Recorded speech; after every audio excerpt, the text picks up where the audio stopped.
everybody, and welcome back to Tales from the Hearth, Starfarers. I missed you. You look great today, by the way. Did you get a haircut? We're going to start the way we always do with introductions. Hi, hello, how are you? I'm James. I'm your game master for the day. I use she, they pronouns. You can find me on TikTok at Nice1James and on Twitter and Instagram at TTRPGay. You can also find me floating face down in your local pool like Jake Gatsby. And that's me. We're going to pass it on from there to our wonderful stream producer for the day, Snail. Hello, it's me, Snaducer Snail. That's Snail Producer, in case you were wondering.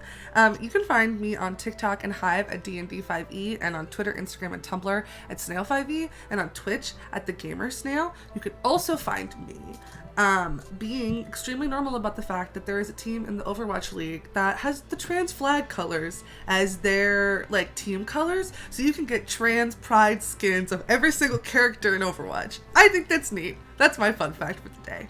That's all. Hell yeah, I love that. I just found more coffee that I spilled 5 minutes ago, which is so exciting for me. We'll pass it from there to Sweet. Hello, I am Sweet. You can find me at _SweetStories, most places. 2 other places. Don't know where you can find me at, but I'm there too. Anyways, I'm happy to be here. Happy to Starfarer. I don't have a fun fact today, but yes, I'm excited to be here. We're so excited to have you here.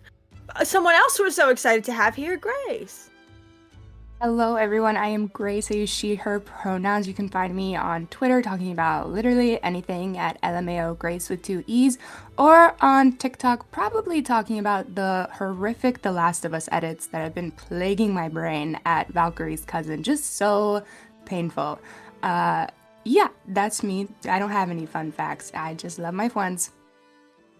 Oh, we love you so bad. I also you said that, and it reminded me of a comment I saw in one of those edits that said, this should affect your credit score. And yes. Yeah, that's the energy I'm bringing with me to the studio today. VJ. I didn't have a segue. I just said, you're muted. Yes, I am. Hi everybody. My name is VJ. I use he, him, and they, them pronouns. And you can find me as VJ's Creations on TikTok, Twitter, Instagram, Tumblr, startplaying.games, Hive as well. And I'm super excited to be here with my friends. And I do have a fun fact about giraffes. They don't have long necks to try and eat from trees because they mostly graze. They have long necks to fight each other where they just whip their heads around. Yeah. Yeah, that's an excellent giraffe fact. Thank you so much, VJ. Moving on to Jess. Hi everyone, I'm Jess. I use she, they pronouns. You can find me on the internet at Seriously. And my fun fact is that I love my wife so much, my credit score should be affected in a good way. That's what I think should happen. I agree. And speaking of your wife, we have a new face here today. Hi, TT! Hey everyone, I'm TT. You can find me at TT Brett on everything. I use they, any pronouns. And my fun fact is that it's our wedding anniversary today. 1 year anniversary, so that's exciting. Still going. Sounds so pained.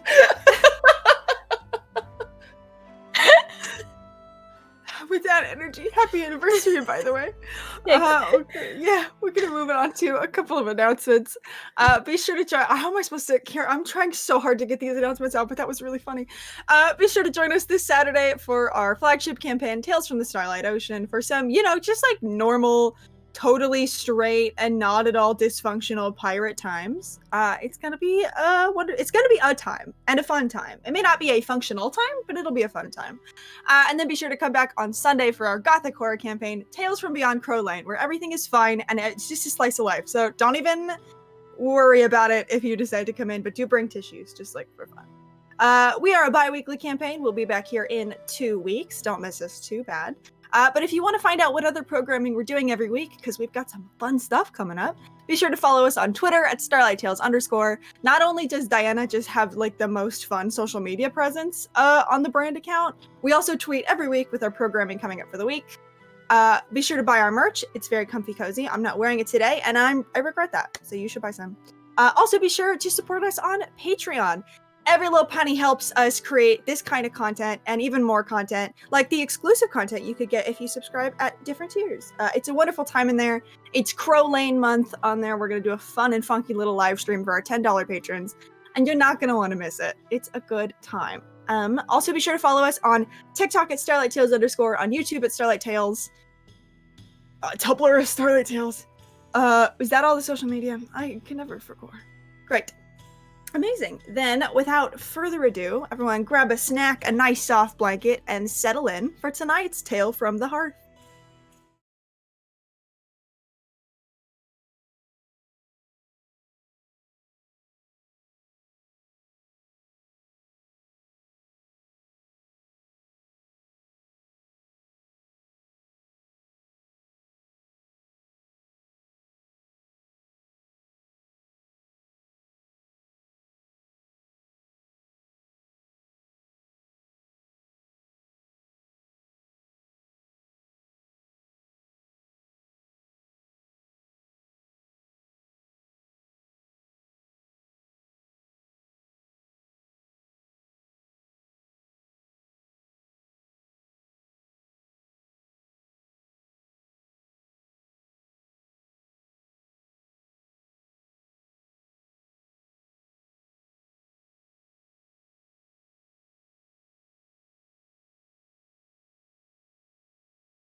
Ka-chow.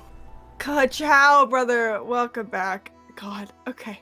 Let's talk a little bit about the last time we saw our party. So we met up with them in a small room at the back of Celios, the god of healing's clinic, where Kalara, deity of magical innovation and bravery, was being treated. Kalara bore similar black smoky marks to both the party and Venedra, reportedly from attempting to fix whatever's been going wrong with the magic of the archipelago. Our party had many questions for both Kalara and Celios about the nature of this strange corruption and how to fix it, and seemingly finally got some answers about ways in which they might be able to lift this magic-eating curse from themselves without feeding it more magic. They also received an invitation from Kalara to attend the upcoming Divine Summit, happening the next morning on their Divine Land, the hub of their divine power, so that the counselors may finally have a chance to hear from the gods themselves about what is going on and to get the answers that they deserve. Once they left, the party set off to meet with the diplomat Eliseus had asked Ventress to look after, and found their new Mind Flayer friend on the docks, desperately trying to scoop a pocket full of buttered spaghetti noodles from the surf and the sand.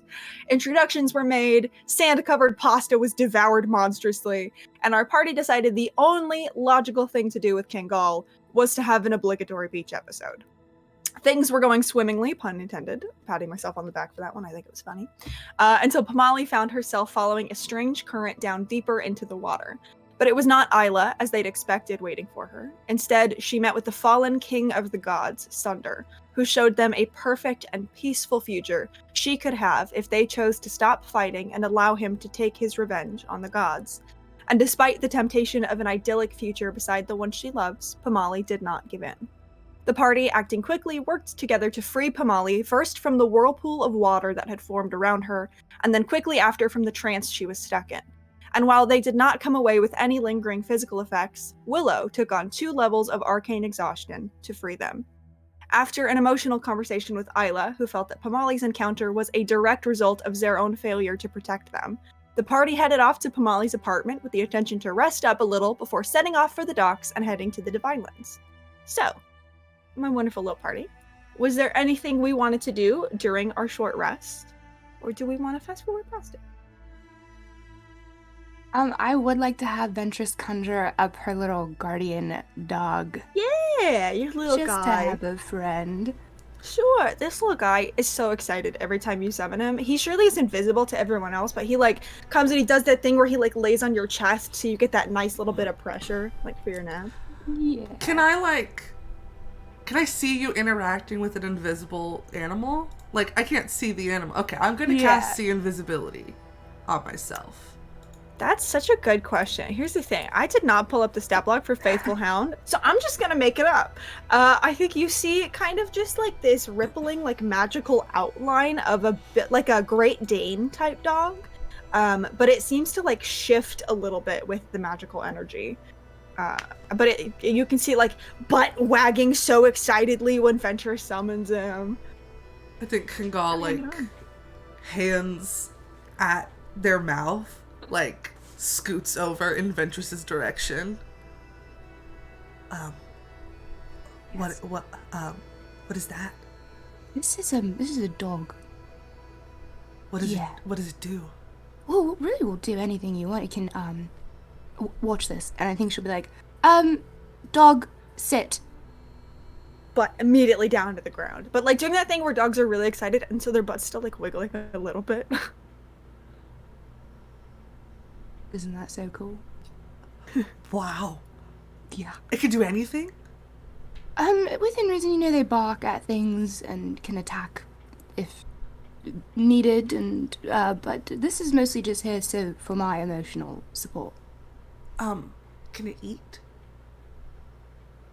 Yes, Kangol. Yes, they can eat. Pulls like one really long piece of spaghetti out of his pocket.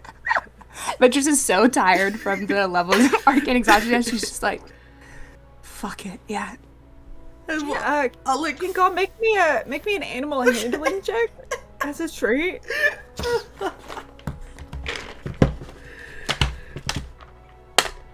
A 9.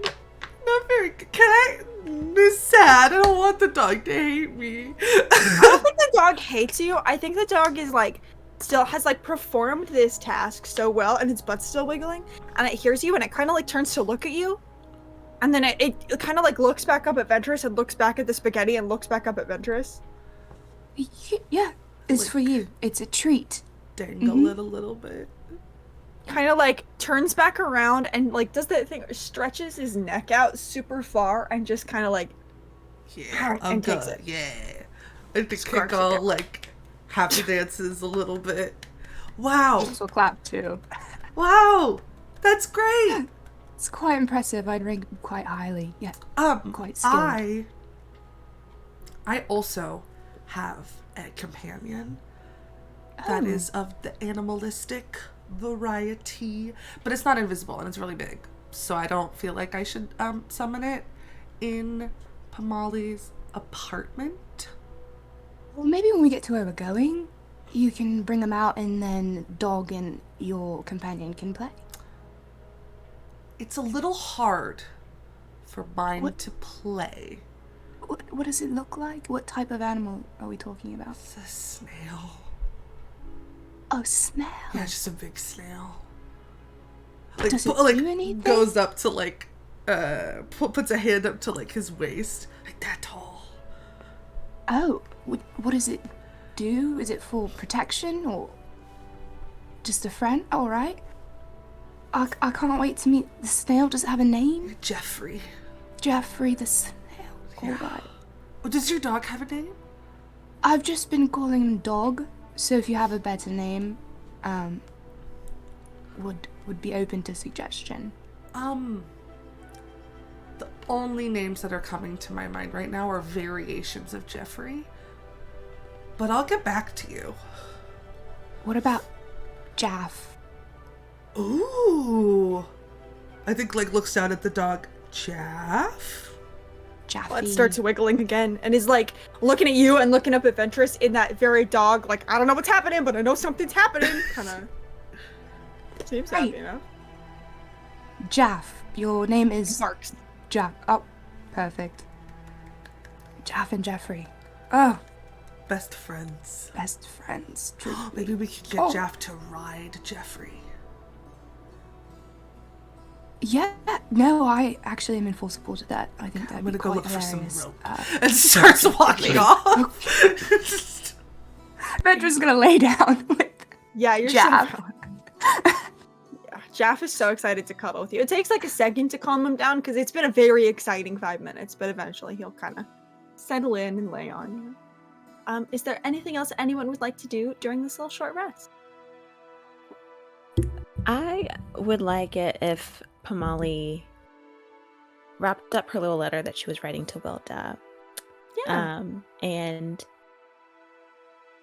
I think also ask Siren Mhm. whether or not well, one, I don't even know if they know that Wilda's gone, and then ask if they wanted to write a letter as well to them so they can just send it together. That's such a good question. I'm gonna roll to see if someone kind of looked into it. I doubt it. No, roll to 3.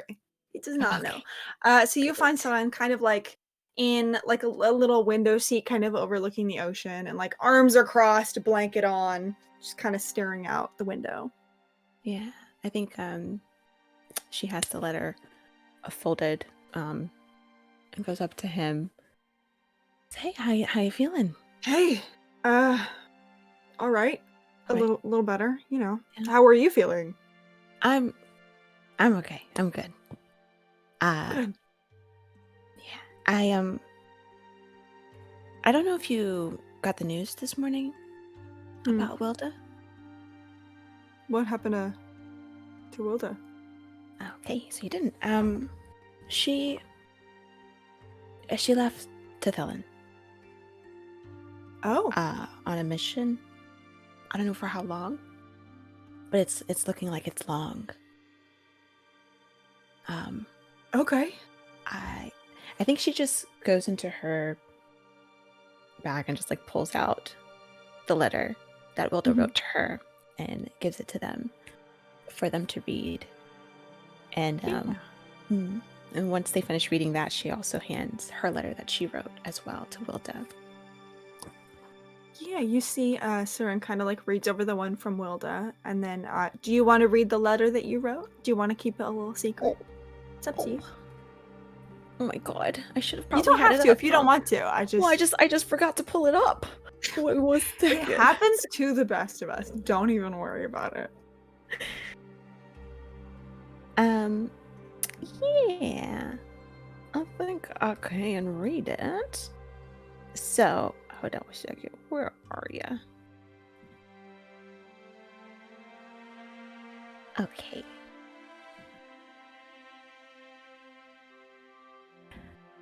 Okay, so it says, Dear Wilda, I got your letter.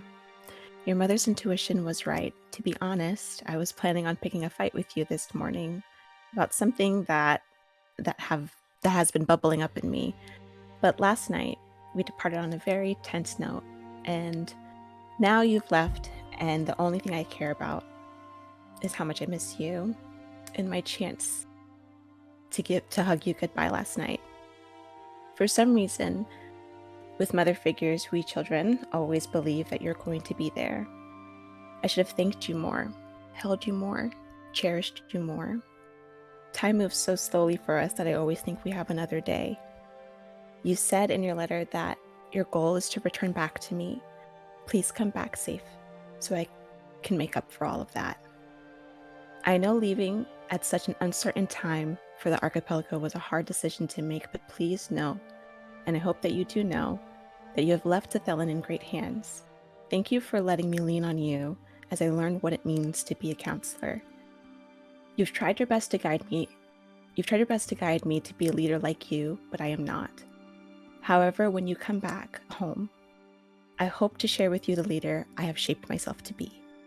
May Isla bless your seas. I love you, I love you, I love you, and miss you so much already, Lily.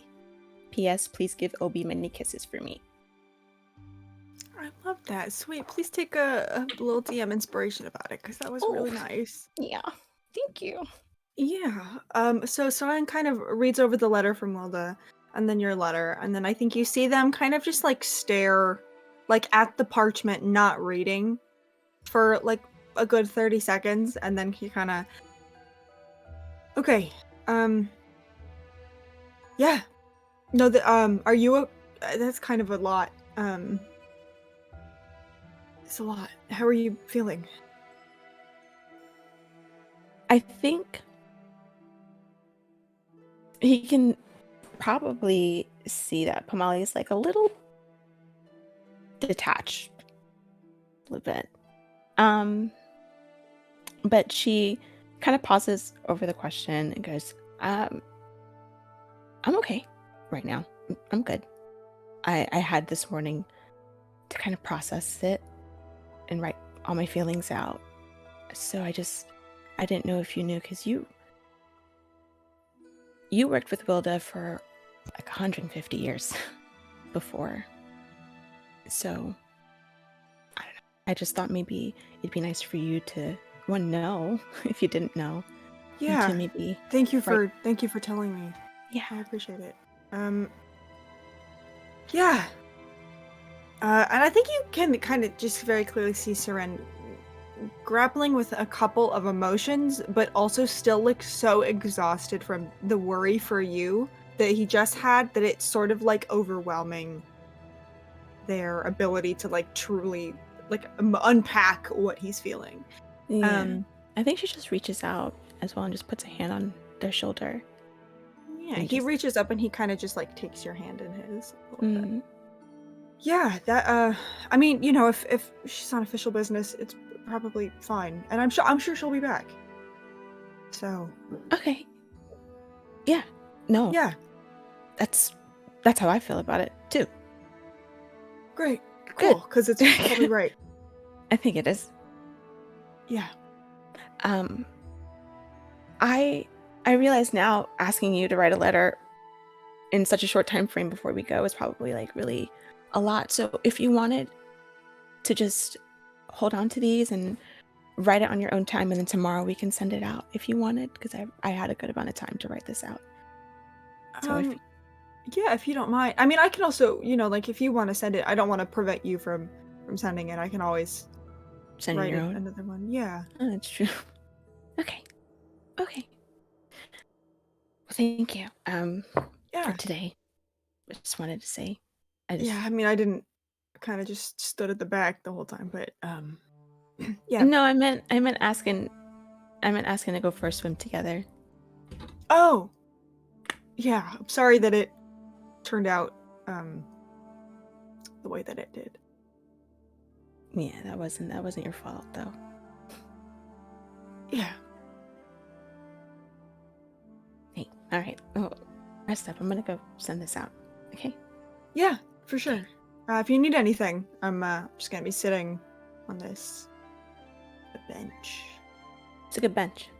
It's a good spot. Yeah. I think she gives them a kiss on the cheek and goes and sends out her letter. Kind of squeezes your hand a little bit and then lets you go. I think Willow has been kind of wherever kind of everyone is gathered in the kitchen, just kind of like leaning against a wall somewhere, and has the entire time been keeping like their distance, but like keeping a very like, I say careful, but it's more like a gentle eye on Pamali. They don't want to be staring at them or like making them feel like they're being watched, but I think the mixture of like worry for what has just happened and like a desire to like be near them has resulted in this. And if Pamali kind of leaves the room, they'll like just casually follow them and kind of walk up behind them and give their like arm a squeeze. Yeah, she turns, and I think honestly throughout like hosting for so many people, Pamali has also been giving eye contact as well with Willow. I think they're frozen. Oh no. Oh no. Oh, yeah. Not again. More technical difficulties off on your bingo cards, kids. Yeah. I was just saying that I think that Pamali as well was caught up in like hosting, but as well was giving glances to Willow, checking in on them. And so when she does come and squeeze her arm, she turns and is very relieved to see your face. So, hi, how are you? Hi, where you going? Question. Letter that I wrote for Wilda. I was gonna send it out. Okay, can I walk with you? I would love that. Yeah. And we'll just like keep the hand kind of like gently like encircled around your wrist as you guys walk. I think that she actually just grabs their hand and like interlaces their fingers. I think she just really needs that comfort from them right now as well. Are you okay? Yeah, Are you okay? Yeah. I'm sorry about earlier. It was a lot of people descending on you at once, and I know that's No, it's I was overwhelmed in the moment. More so because I didn't leave the situation hurt. You did, you know? And I don't know. I think a lot of my life I've just been babied. So it just feels... I'm okay though. I'm more concerned about how you're feeling right now. How are you feeling?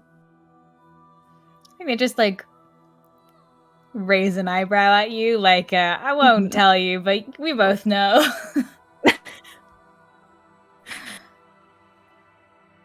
You're not... I'm so sorry. Hold on. Blueberry is barking in his sleep. Oh, baby. The little boops. Yeah. Oh. Sorry. It's very cute, but it was distracting. Yeah, so she also like raises a brow back and goes, okay. And then goes, you're fine. So fine. So fine. Which is true. Yeah. You are fine, but that's not what I'm talking about. Mm-hmm. Mm-hmm. Well, okay. If you don't want to talk about it, that's fine. I don't mind talking about it. I just don't want to. Kind of like reaches out like a hand and like rubs like a little bit of a worry line on your brow. I just don't want to add to this, you know? Oh, that's not... Listen, I think it's more so me not having answers is what's causing all these worries for me. The unknown, you know? Well, hopefully tomorrow we'll get something. Yeah. Yeah. Oh.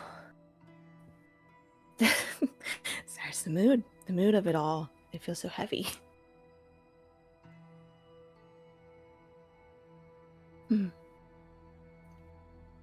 I think with your fingers still interlaced, I think like Willow's eyebrows kind of go from knitted to like a little bit of mischief like creeps onto her face. And she suddenly like picks your arm up and like twirls you around and goes, what do you do when you're feeling heavy?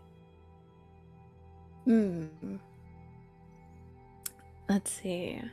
I typically go to your place. Molly. And is like continuing to like twirl you around and a hand goes to your waist and like takes you into like a dancing position and is like just and then we'll start dancing with you. Oh yeah. I think she at first like was like, I think she was still in her head when you were spinning her. Yeah. Like, you caught her. She immediately like locks eyes and like the mischievous look that's on their face, she matches that and starts swaying with the beat that they're putting out. And she casts like, there's no leaves around, but she casts gust as well to like every time she moves, their hair kind of like flips out to like mimic her movement. Yeah. Well, I think she's giggling and a lot of the worry kind of melts away. She well, you always know how to get me smiling like crazy. Yeah. Mm. We've been friends for a really long time. That's true. You know me very well. Mm-hmm. We should go dancing tonight. Yeah. I think so. Honestly, I think you owe me a dance. I just gave you a dance. I gave you a dance I gave you a dance last night. That's true. How many more dances do you want, Molly? As many as I can get, Willow. Okay. I guess, you know. Yeah, I'm gonna stick to my guns. You owe me a dance. Okay. Mm-hmm. Tonight. We can go Mhm. dancing. We can. Yeah. Yeah. I know a spot. On the Divine Lands? No, I don't know a spot. I'm just gonna look around until we find one. Okay, I believed you. Did you? Thank you. Yeah. I think a lighthearted mood would be nice. We have a lot of questions to get through too. Worry immediately on their face again. Why are you stressed? What No. questions? Are you pulling my leg right now? Oh. Those questions. Those questions. I know I don't have any questions. And just kind of like starts walking back towards the house. Oh. Get back here, please. Get What? over here. Sorry, my hearing's gone. Like, I think I got Like water in my ear.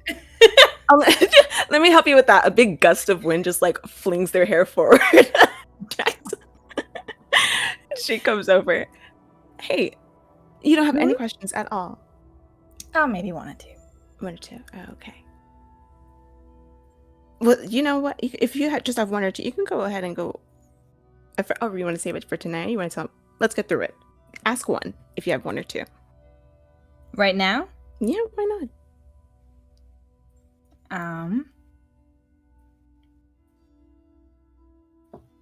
I think like they think about it, and then the question like kind of you see like the question like cross their eyes, and they go, "I'm gonna save it for when I have a drink in my hand." That's cool. That's fair. No, that's fair. Actually, that is fair. Yeah. Same. Okay. Okay. Let me put this in the mailbox, and then we'll walk back. Okay. Yeah. Did you put the mail in the mailbox? Amazing. So you would actually know that sending messages across, like not just in the archipelago, but outside of it, the best method of doing this, and you can kind of find all along the shoreline in this particular area, there's a lot of like thin, kind of empty, worn bottles. And the best way to do it is to put your message in a bottle and trust the astral sea to send it out. I'm gonna cry. Okay, yeah, she does that. You can send it adrift in the very gentle tide that kind of forms in this area where you live, and watch as it slowly fades off into the distance. Amazing. Corin, is there anything you would like to do for your short rest, or are you just taking a nap, which is so respectable if you are? Yeah, no, I think Corin is actually doing something. He's gonna be a little sad guy. I think he's writing a letter to Goldie, or trying to figure out how to write a letter to Goldie. I think he like sits there for the bulk of the short rest, like, what am I even saying here? Just completely silent. If anybody comes over and tries to talk to him, just be like, can I, sorry, I can't focus if you're talking to me. And then I think finally towards the end, he figures out exactly what he wants to say. Hey, Goldie. I know you woke up and I wasn't there, and now you're gone. I promise if it was my choice, you would have woken up to me curled into you. I know you can't tell me where you're going or what you're guarding, and I know you may be gone for some time. I'll miss you. Honestly, I'm missing you already. We missed breakfast together. Whatever it is you're doing, please stay safe and come back. And there's a little "to me" that he like thinks about leaving in there, and then just scratches it out so it's illegible. Oh, that's so sad. Yeah, absolutely. Do you mail that now? Are you hanging on to it? He's gonna hang on to it. Okay, yeah, no worries. You can kind of tuck that in your pocket. These bottles kind of appear all over the shoreline, just because a lot of people will just kind of walk out and chuck one into the ocean. So, yeah, you can absolutely mail that at a later time. Last call for short rest things. Okay. Everybody can get the benefit of a short rest. You get your nap, you get your little recuperation, and we will pick up a little bit later, probably about an hour and a half later, factoring in walk time and short rest time, with you on board a ship. Hey, nice snail. Do you want to? I know we talked about what the ship looks like. Do you want to talk about what it looks like on the inside? What's the vibe? Sure. Is it cozy? Yeah, you walk inside this ship, and it's almost like walking into the rainforest cafe. There's like, like vines kind of everywhere, and I do think there may be a couple of animatronic animals. There's like ASMR thunder sounds, like white noise, and I think Kingal is just like a little sheepishly bringing everybody on. I don't think like this is their personal ship, and like when he goes out on business, normally takes a business ship, and so to be sharing it with people, it's like it's a little piece of them that they're sharing. So kind of like this. Welcome. It's beautiful. Thank you. Mm-hmm. It's based off of my favorite climate. I love. Thanks. How does this points to an animatronic giraffe? How is it? Is this arcane? Went really southern there. Is this arcane? Is there a giraffe right there? What that is? Go get. You know, a little bit of magic, a little bit of magic technology. We get creative. Is the snail here? Okay. No, snail? but I can summon him. Oh, I'd love to The see what? it. Apparently, our friend has a pet snail, like my little dog, Gaff. Oh, like a oh. It's well, you should show everybody. Okay. And Kingal will like very excitedly reach into the little pouch around that's like tied around his waist, where they're still wearing the skirt that Pamali is letting him borrow. He looks great in it. And he kind of like grabs like a little bit of sand, which you're not sure if it was there before or if it's just there now because the pocket used to have spaghetti in it. And now there's like sand residue, but they kind of like start sprinkling it on the ground. And they go, "Here, Jeffrey, come here, Jeffrey, come here, Jeffrey, come here, boy." And you see like coming, starting from like the bottom of the foot all the way up to the shell. It's just a giant snail. Think size wise. I want you to think like Galapagos tortoise size. And then appearance-wise, I'm thinking like probably a giant African land snail. So like large, and yeah, you can Google it. It's a good snail. It's a big snail. Not as big as this snail, but it's a good one. And I think similarly to a dog, he's kind of like wiggling his butt, but it's really slow. Yeah. Wow, it's a good-sized snail. It's almost as big as me. Yeah. It's pretty good. He's You're right, friendly. It's friendly. You can feed him any of the leaves. Does he eat the spaghetti that you? Willow like tucks the hair back. He's really well trained. He's not gonna. Yeah, Yeah. that's great. You can train a snail. Yeah. Sometimes he eats spaghetti. Only on special occasions, though. Oh, okay. Can they feel through their shell? Like if I pat the back, will it be okay? I'm gonna touch it. She goes and she tries to like. I'm gonna befriend this snail. Yeah, make me an animal handling check.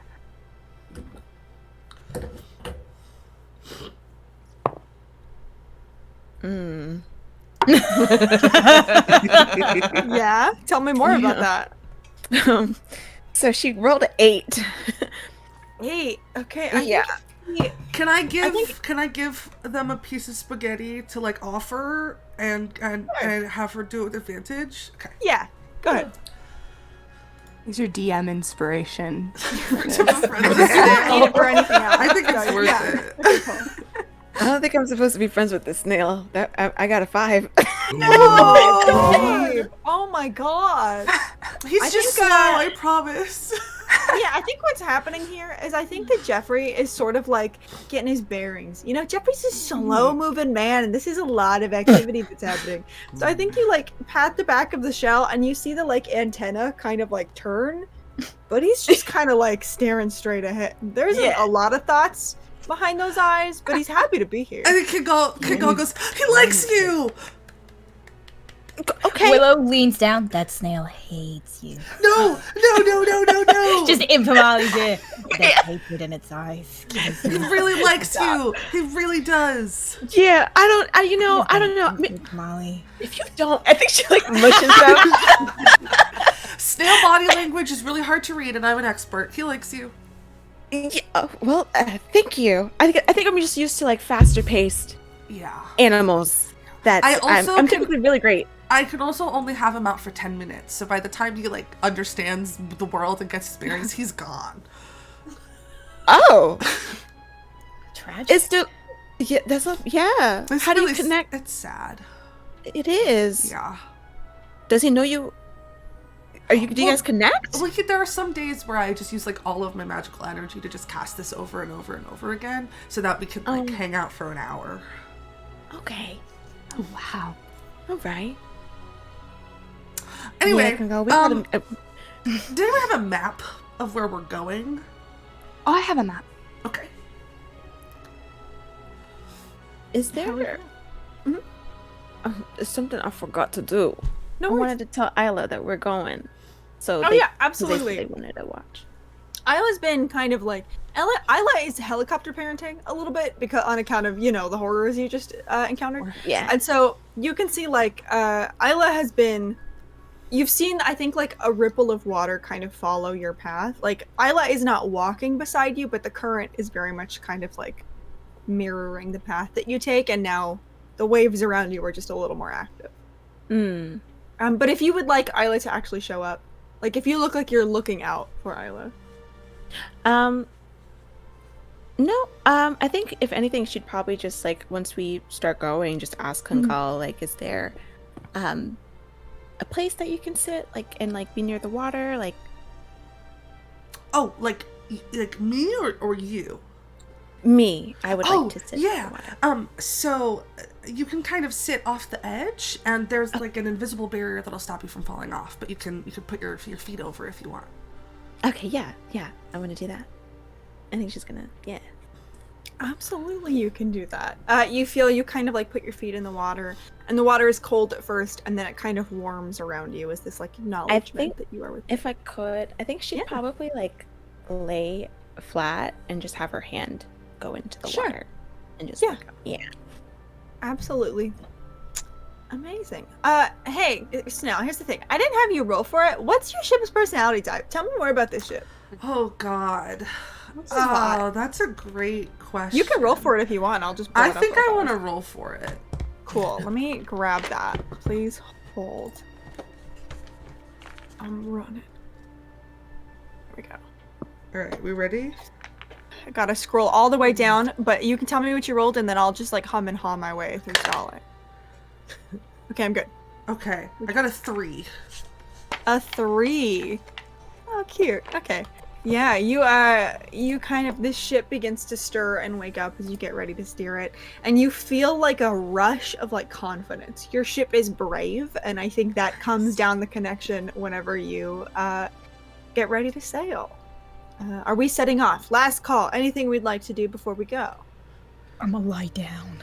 Yeah, babe, you should lie down. Okay, great. You gonna really lie down should lie too. down. Cool. I lay down with Ventress. They Just like cuddle up. head. Yeah, Yeah. there's like in So the tired. rainforest section, there's like a nice softer like tree root situation that you can tell Kagal's probably slept on many a time. Excellent. Hell yeah. Kangal, make me a little wisdom check to sail your ship. Would love to. I think important With note, proficiency. Kangal's silver cord comes from the tentacles. So it's like Cute. it's another tentacle. Aw. You said with proficiency? Yes. That is a 28. Oh, hell Nice, yeah. You nice. sail this thing like you were born to do I'm it. so wise. I think Kingol doesn't have any hair, but like the tentacles are kind of like swaying in the breeze as they stand like super heroically at the bow of the ship. Maybe like one leg up on a crate. Yeah. Know, like glass out. Yeah. You're sailing the hell out of this guy. Desperately need Kangol to have a captain's hat. Absolutely. Probably, but it has like a propeller on it.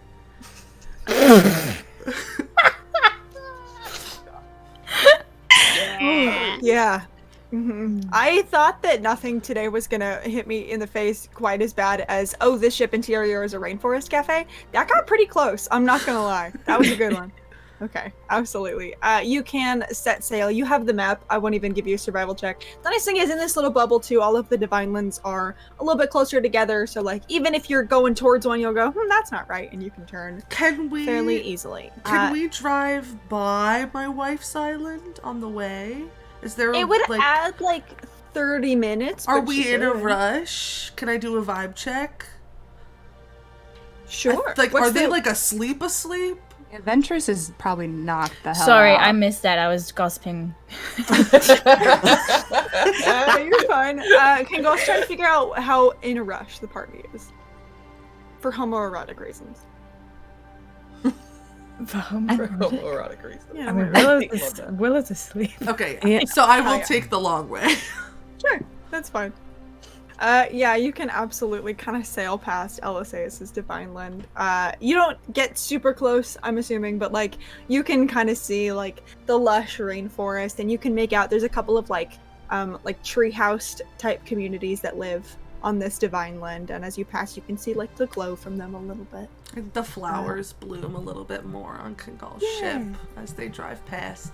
Cute, and you catch on the wind a little bit of that like just rained, like in grass kind of smell as you pass by, and you can keep going. This journey's going to take about an hour and a half. Is there anything anyone would like to do? Venturesome Willow, I know that you are sleeping. Would you like to attempt to remove a level of this arcane exhaustion, or are you just sleeping? What would I that don't- entail? So you would know from your conversation with Celios that you Yeah. can try to kind of like fill your cup. Thank you, Abby, for that. If you're watching this, for that metaphor, because God, it really is just the correct one for this situation. You can do something involving one of the core magics of the Castellan people that to you and to your character kind of like makes them feel a little better, right? This can be a hobby. This can be meditating. This can be fucking anything that you think would put your character a little more at ease.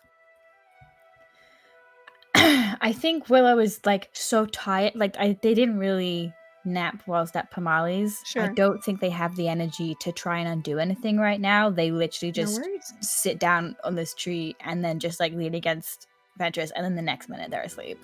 I don't think they're So valid. able to do Absolutely. anything right now. Ventress, are you...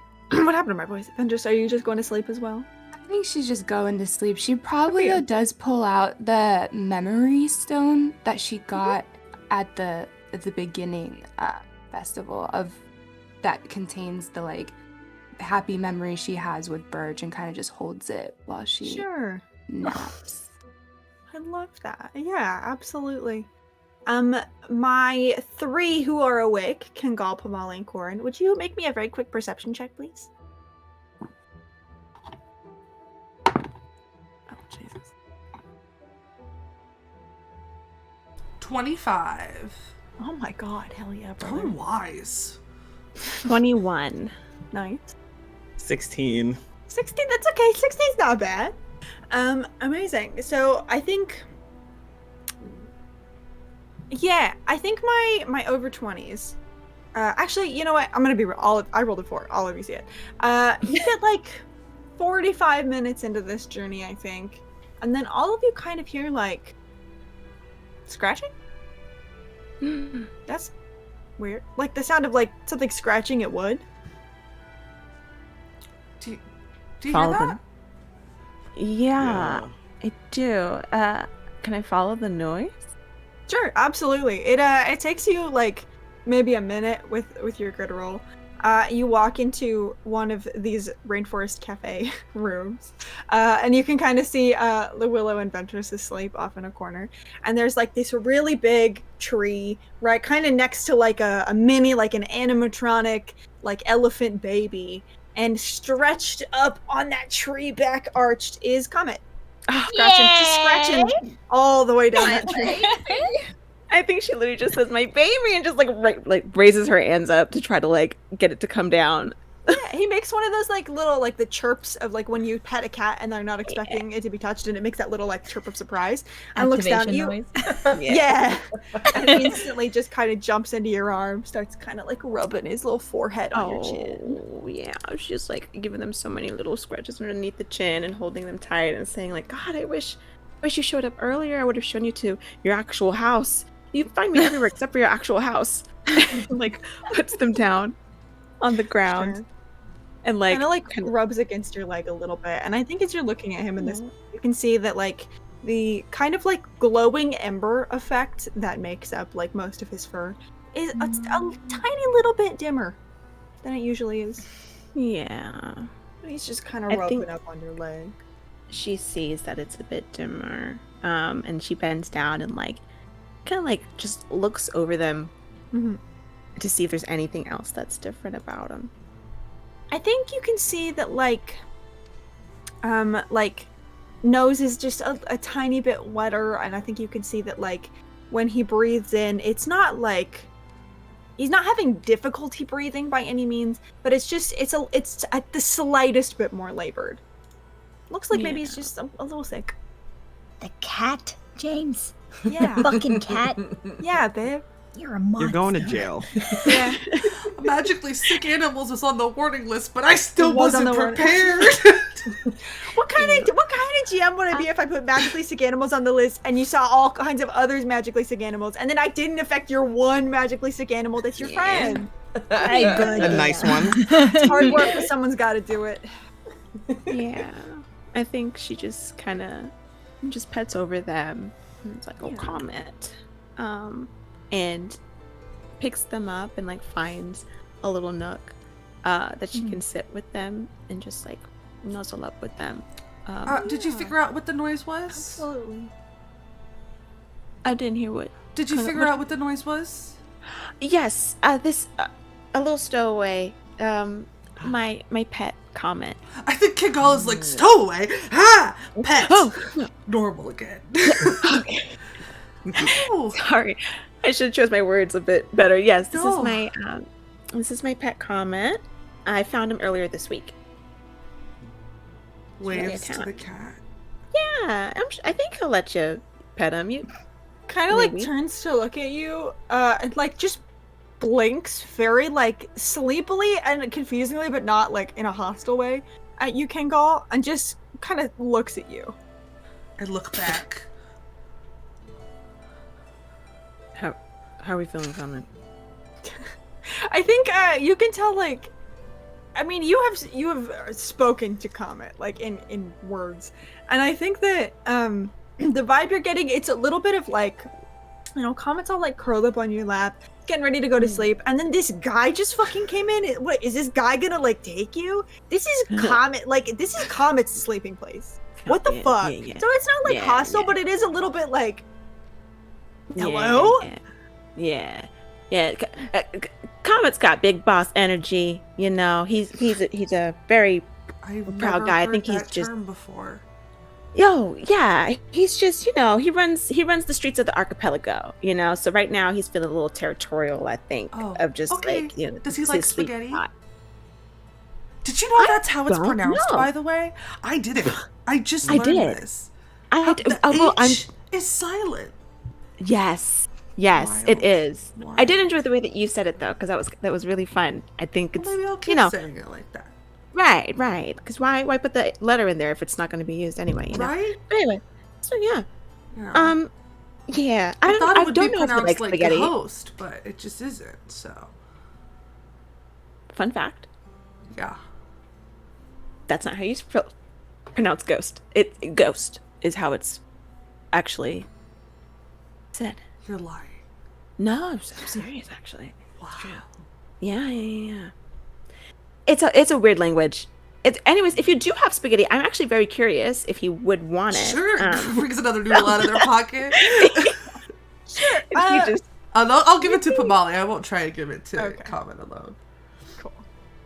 Yeah, Pamali, you can kind of hold out this noodle, and like, Comet is still kind of looking at you, Kangol, but like, moves his mouth over a little bit, and then like sniffs it, and the eyes immediately locked on. He's just fucking devouring this thing. nice. He's doing a little bit of that like thing that like dogs do when they eat peanut butter, where they're like Yeah. kind of getting that, but it's like spaghetti noodles. You know? Yeah. But yeah, Wow, seems happy. A hit. And That's kind of a like hit here. looks back at you, Kangol, and there's like a little bit of approval there. There's a little bit of like, all right, okay. I think you're working it in. I think he likes that. Nice. I'm 2 for 2. I'll leave you guys alone. I'm gonna go back and like steer the ship. Runs back to the front of the ship. Incredible.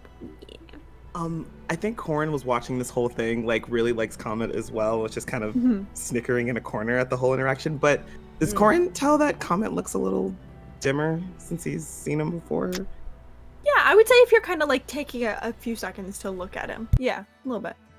And I think Corin would like come up to the pair of them very much like, I think he was like watching over to the side, but like walks around so that Comet can see him coming and it's not going to sneak up. Does he look a little off to you? Yeah. Yeah, I think she's just petting, like, getting his little ears and everything. Yeah, he does. He does look dimmer. I think Corin will like reach out a hand to pet him and like wait for Comet to come into it if Comet's okay with Yeah. it. Comet kind of stretches up a little bit to like butt the top of his head into your hand. And I think Corin's gonna cast Lesser Restoration on the little guy. Yeah, absolutely you can do that. That is so nice. You see instantly like you cast this magic and the flame kind of like flickers a little bit brighter to life. And you see he kind of like rubs the top of his head into your hand and looks up at you and just like slow blinks in a kind of thank you. You think it helped a little bit, yeah. When Corin's hand starts to move away, I think Pamali grabs it and just gives them a kiss on the back of their hand and says thank you for checking in. Yeah. And I think Corin's just gonna... I think he's probably just gonna look out as they get closer to the Divine Lands. Just like, Sure, absolutely. As you kind of head off to keep an eye out again, Comet turns back to Pamali and immediately starts making biscuits in the fabric of whatever you're wearing. And we will kind of pull back from there. Last call, is there anything anyone would like to do over the hour and a half travel time? I think as they grow closer to their destination, Willow kind of like stirs in your lap, Ventress, and kind of like the head is kind of like pillowed in their lap, and they kind of like twist. They're like looking up at you, and they see you like playing with this memory stone, and like a little bit of like a knowing look kind of crosses their face, and they just kind of like squint a little up at you. I think she's probably playing with the stone in one hand and then has like a hand in Willow's hair and then notices her looking up and goes, "What? I didn't say anything. You speak with your eyes a lot of the time, Willow, so." Crosses their eyes like. Yeah. See, I could hear I you think- perfectly. Yeah. I think you can see that, like, as the hours have kind of passed since rescuing Pamali from like the ocean, the ends of their hair have started to like kind of wilt and like go yellow, and not like the yellow you're kind of used to when they're in their like autumn season, which is more of a like vibrant like auburn, but like kind of like this like dead yellow color. I think she'll like reach down and like pick up like a strand, a branch of Willow's hair. And I think a leaf kinda just hold it falls up. off in your hand, and then kind of go, Oh, God, Willow.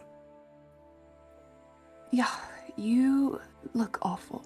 And I'm assuming you feel awful. oh, thank you. Yeah, well, not like that. You're beautiful, but we've got to get this figured out because I can't, this isn't right. I can't deal with you being sick and falling apart. Everyone else is falling apart. I'm not falling apart. Willow, Falling apart. she holds up. I molt. It's normal. This is not your molting time. I have a schedule where I track when you're molting. It's on my calendar. God. This is not the correct time for this, so... Is it really? It's not.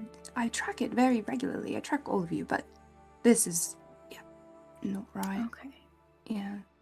Are you feeling sick? I think, like, Give me- coughs, like, give me wetly time. into their elbow and, like, looks at you again. Because I'm tired of everyone telling me it's fine and that they're fine. When... I feel about as sick as you feel, if that helps. Okay. So awful. Just Yeah. the worst. Like, holds up a long pinky finger, like, yay, buddies. Fantastic. It's fine. We're gonna get answers at the summit, and we're gonna have a great night, and I'm sure we'll find a little cure for everyone. Just a little one. A little one. Are you nervous that we're not going to figure this out at all? No. Not at all. Can I believe insight in check, us. Willow? Sure. Damn, I'm still rolling with... Oh, yeah. Yeah, What's- you're both subtracting 4. Eight? That's an 11. They're lying. I think she takes a deep It's a breath kind lie, but it's a lie. and kind of nods knowingly, and it's just like... Doesn't push on it. And just goes... Right. Me too. You thinking about Birch? I'm always thinking about Birch, but more so now, because I'm going to, after this is fixed, like, because we will fix it, I'm gonna go off with them, I think. Travel a little bit. Right. What, I've just, like with the Starfarers? not as a starfare, maybe as like a +1 situation, or maybe I could be a starfare. I've only ever been trained to do one thing my whole life, and I think I don't want to do it anymore. So. That's great. I'm You really think so? proud of you. Yes. Thank you. Your sister just seems like they're having a much better time consistently than maybe I am, or if I'm being honest with myself, I've ever had. So, yeah. I'm really glad you're figuring that out about yourself. Thank you. And I feel as if you are also figuring things out about yourself, if I can be honest. Yeah? Like what? Yeah. Just maybe some feelings you're harboring towards members of our close, good group of friends. Oh no. Did Corin tell you what I said about you? Yeah, it was awful and just really I'm sorry, hurt I me. told him to keep it a secret. Yeah, well, Do you forgive me? no, we're breaking up, so... Oh, like collapses into your lap and like a hand on their chest. No, V, Then don't just do this to pulls me. her up. He's like, no. But I'm happy for you. I just want you all to be happy and healthy is more what I'm focused on right now, but also happy, so. Yeah. I'm working on it. We're working on it together and it's gonna be wonderful. Okay. Yeah. I want to go back to sleep. Okay. And I think we'll like shift so that your head can kind of go in their lap now. We'll start kind of like braiding your hair. Oh, she's just gonna curl up like a little cat. Amazing. From there, Corin, you're kind of like looking out at the Divine Lands as you pass. Throughout this whole journey, you can see a lot of the islands out here are a little bit close together, but not so much so that they're like right up on each other. You pass a couple. Ones I would say that you've probably never been to, you'd have no reason to, but you can see like Kitrix's, which is just this sort of like glowing, bubbling like magma pool at the center, so it gives off this like kind of like ember flickering light, and the rest of it is that sort of like black dried lava.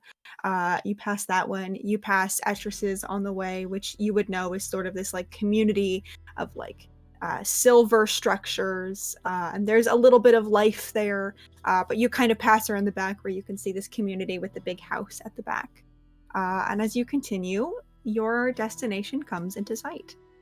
So you were heading for Inquiry and Valor, the joined divine lands of Gavaudan and Kalara.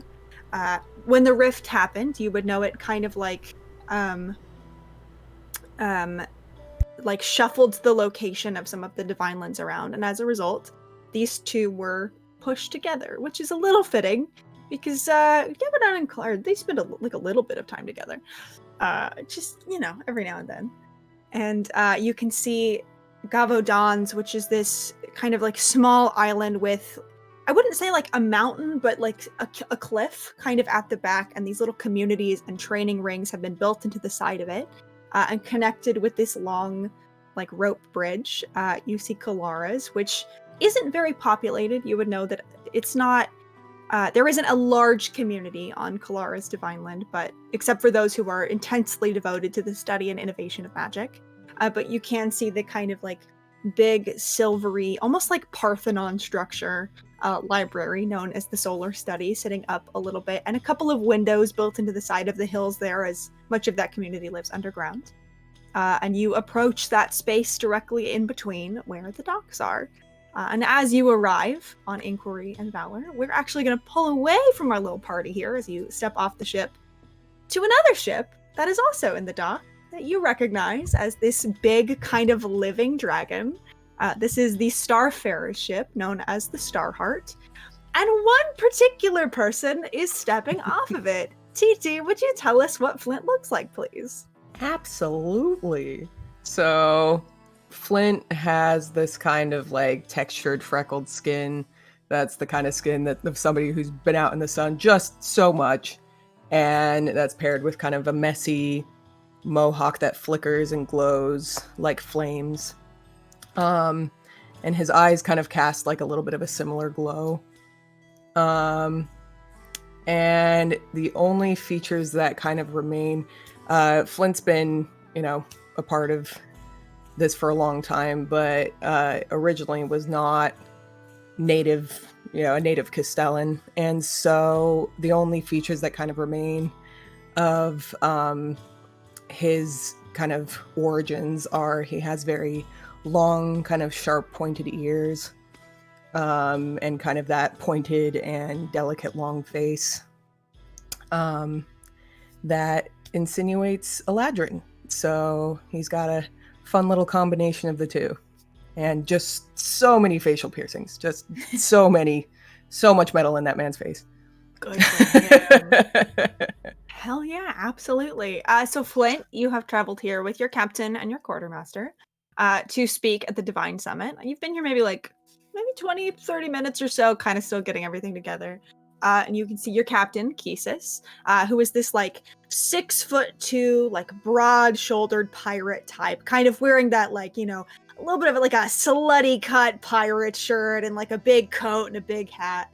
Has this silver hair that's slicked back, and it's got sea stars in it, but they're silvery and they glow like regular stars do. And she has an arm that is made entirely of this swirling starlight magic. Kesis is sort of wrapping a rope around getting things done. And also the other person on this ship is your quartermaster Novena. Has kind of hair like the sunrise. It's a little bit cropped short, like pinks and oranges and purple. And they are kind of getting everything together to step off. Kesis kind of cranes her head to look at you and goes, hey, Flint, I don't think we have to pick anything up here, but if you see any good lumber, Could you talk to someone, pick it up? Because we got... Oh, you know I love good lumber. Yeah, I know you've got a thing for wood.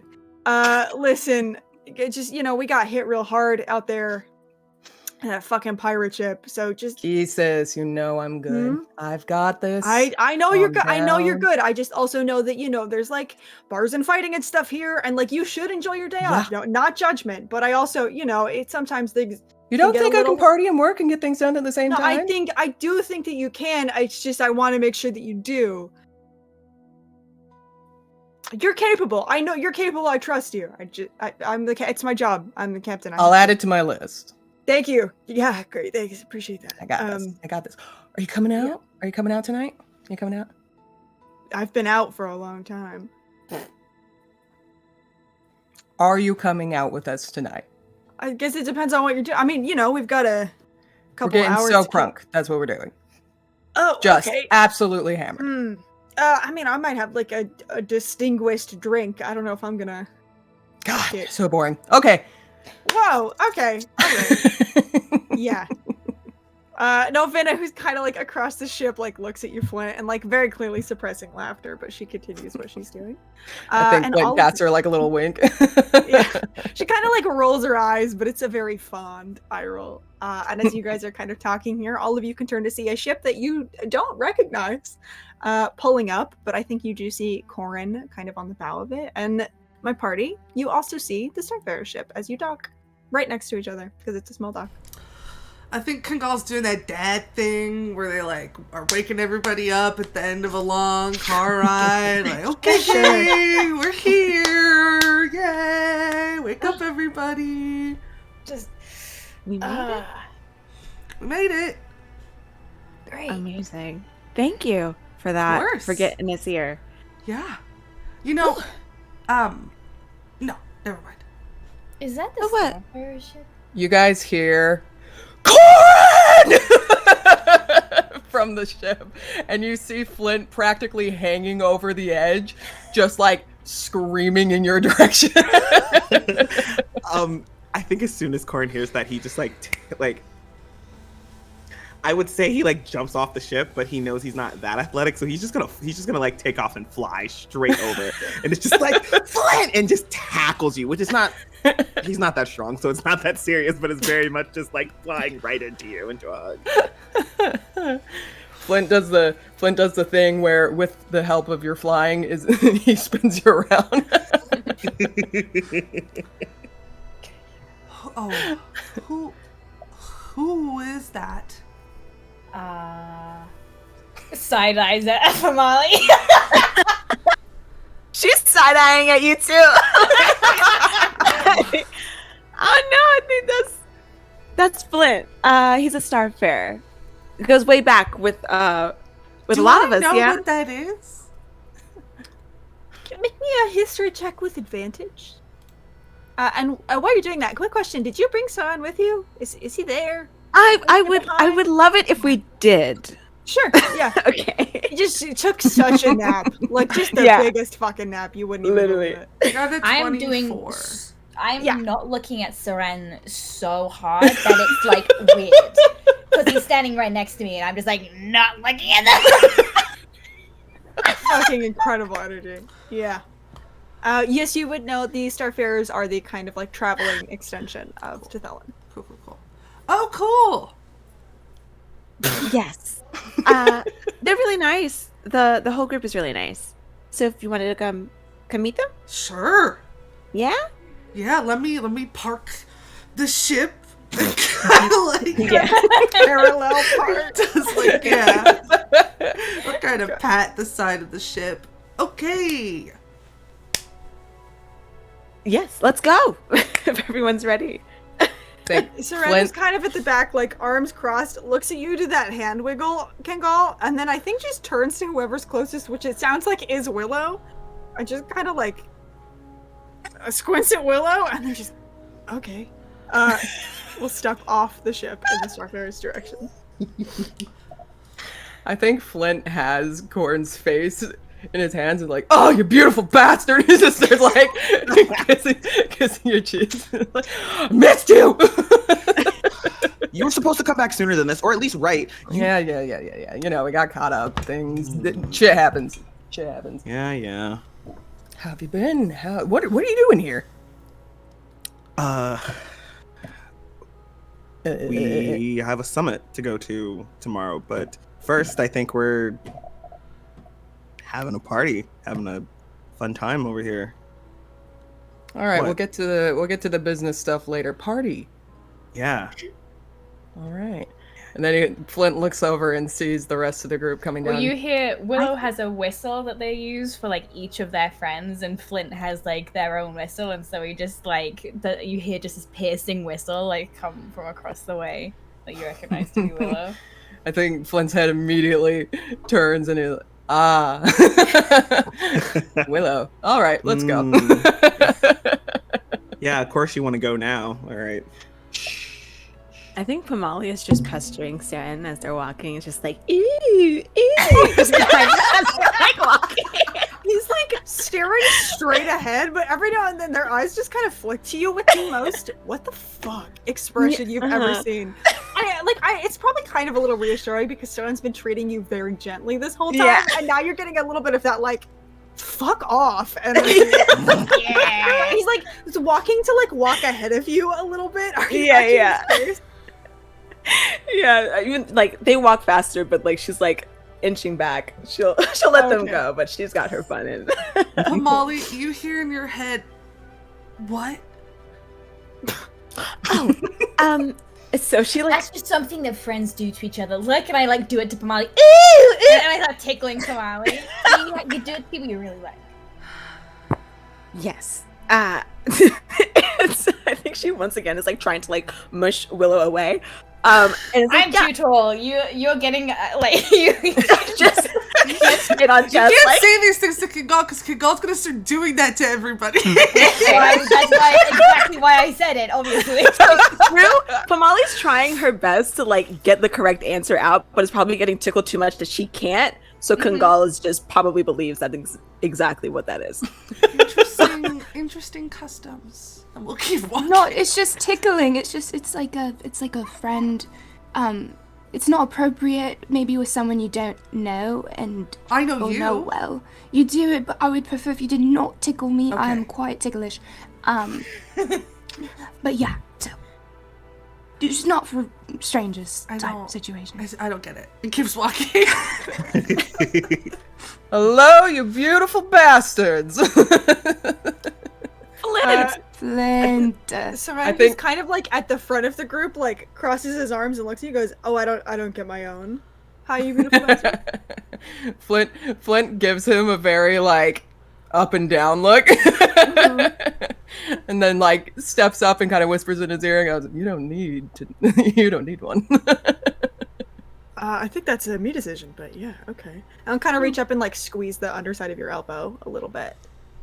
I think Flint just kind of like gives him a little look and then turns to the rest of them and sees Pamali and Willow and immediately like heads over. While Flint is walking over, I think Pamali, like, if she could catch her breath, like turns to Willow and goes, "Hey, does Saren know about? Does Saren know? Know about what? No, about you and Flint. About you and Flint." I think Flint arrives. Flint! Hey! Hello. Hi. Ooh. This is Kangal. I'm Kingal. Puts out like 2 fingers and then looks at Ventress and is like looking for a nod, like now. No.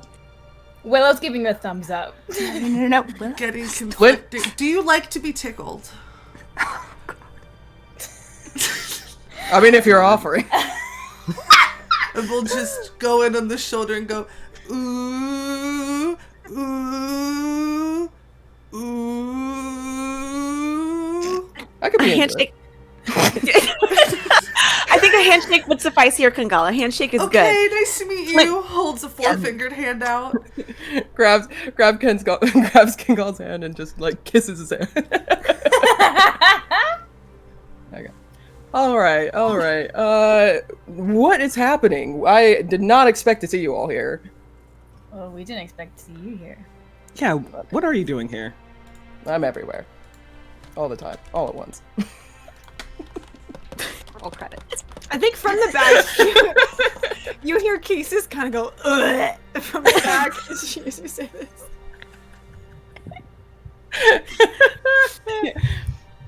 Oh, hi, Flint. It's been a second. Hello. And like Pomali goes and like gives them a hug. Gives you a hug, and also just kind of like, so are you okay with this? With you and Sam? Yeah. Yeah, I'm okay with it. Look, he's so relaxed. And I think she like looks over their shoulder and Saren's like stone faced. And does not look relaxed even a little. Yeah, I haven't seen him so happy in a minute, so I'm happy. This is good. Flint looks back and sees Soren's face and is like, huh. You gotta tell me details. We're thinking about dancing tonight, so I don't know if you're. No, you're down. absolutely, I am there. Yeah? I'll give you all the details once I have a few drinks. Okay. Can't shut up once I've had a few drinks, so. Oh, we know. Oh. Shh. Would it just be you joining? Any of the other Starfarers on there? Shouts back at the captain. Are you coming?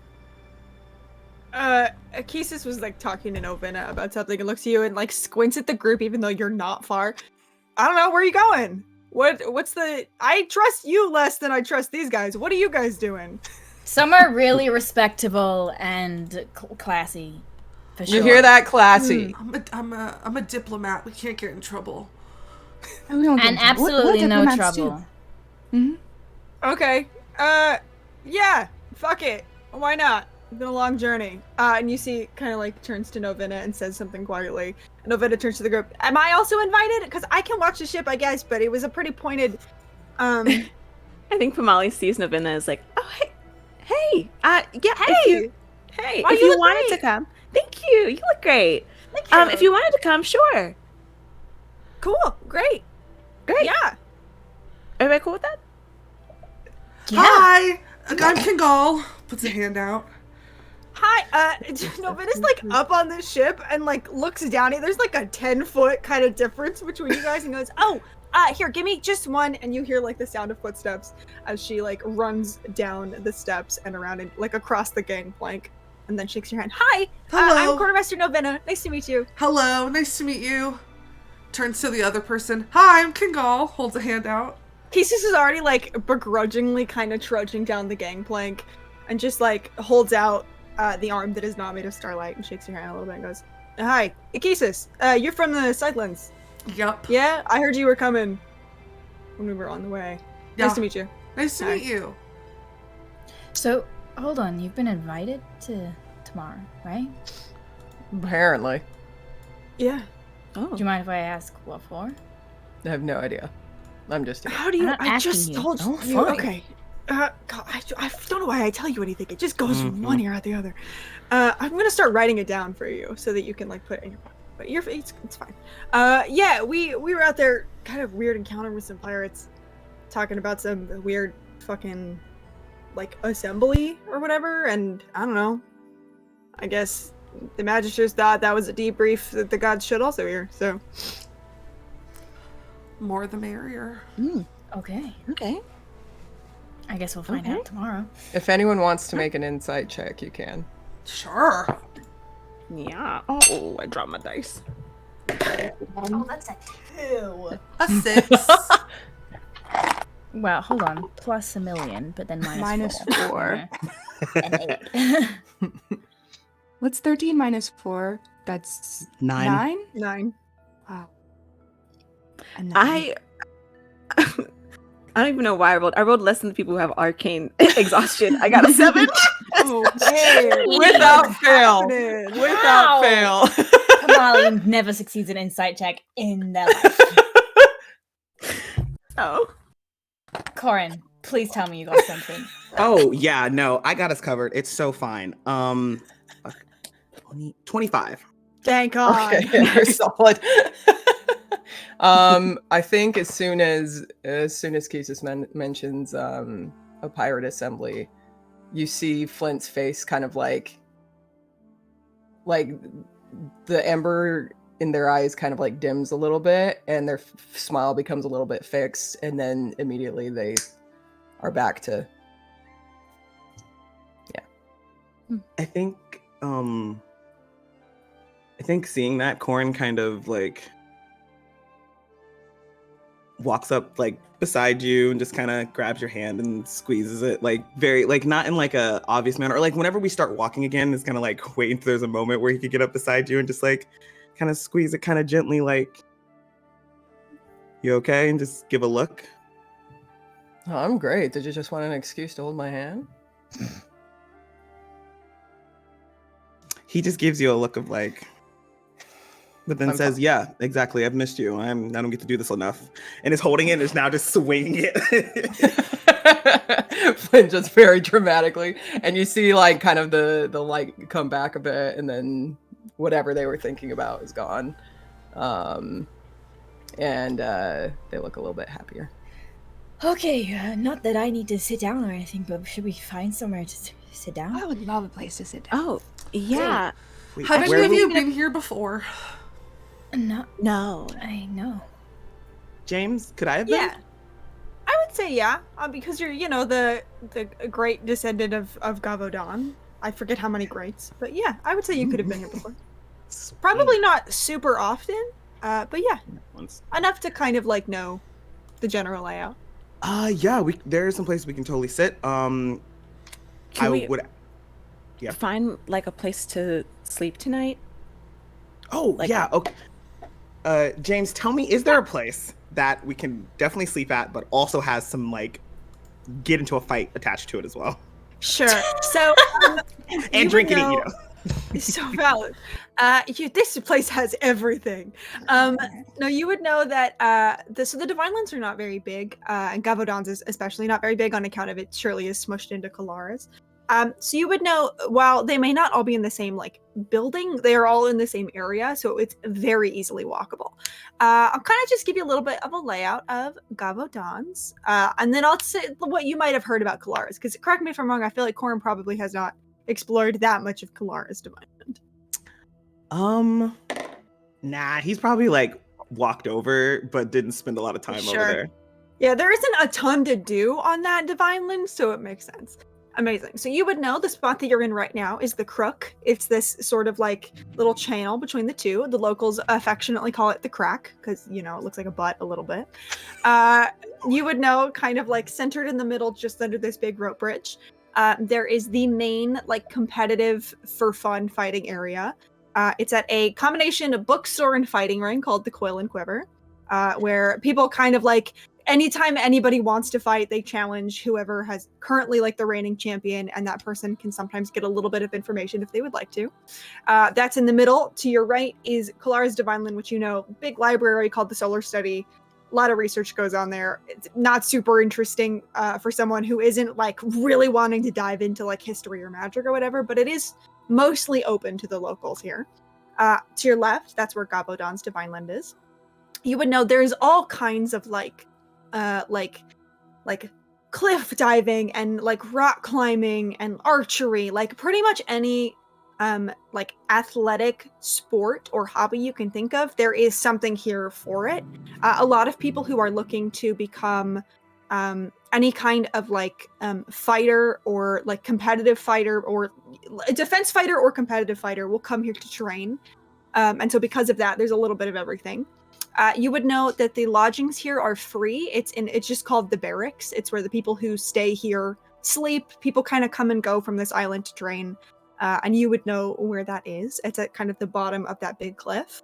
At the top of that big cliff, there is the like biggest, kind of grandest, almost Colosseum in flavor-wise, but not quite as big fighting arena. This is the one that is like blessed by Gavaudan when people are getting like actual like trials.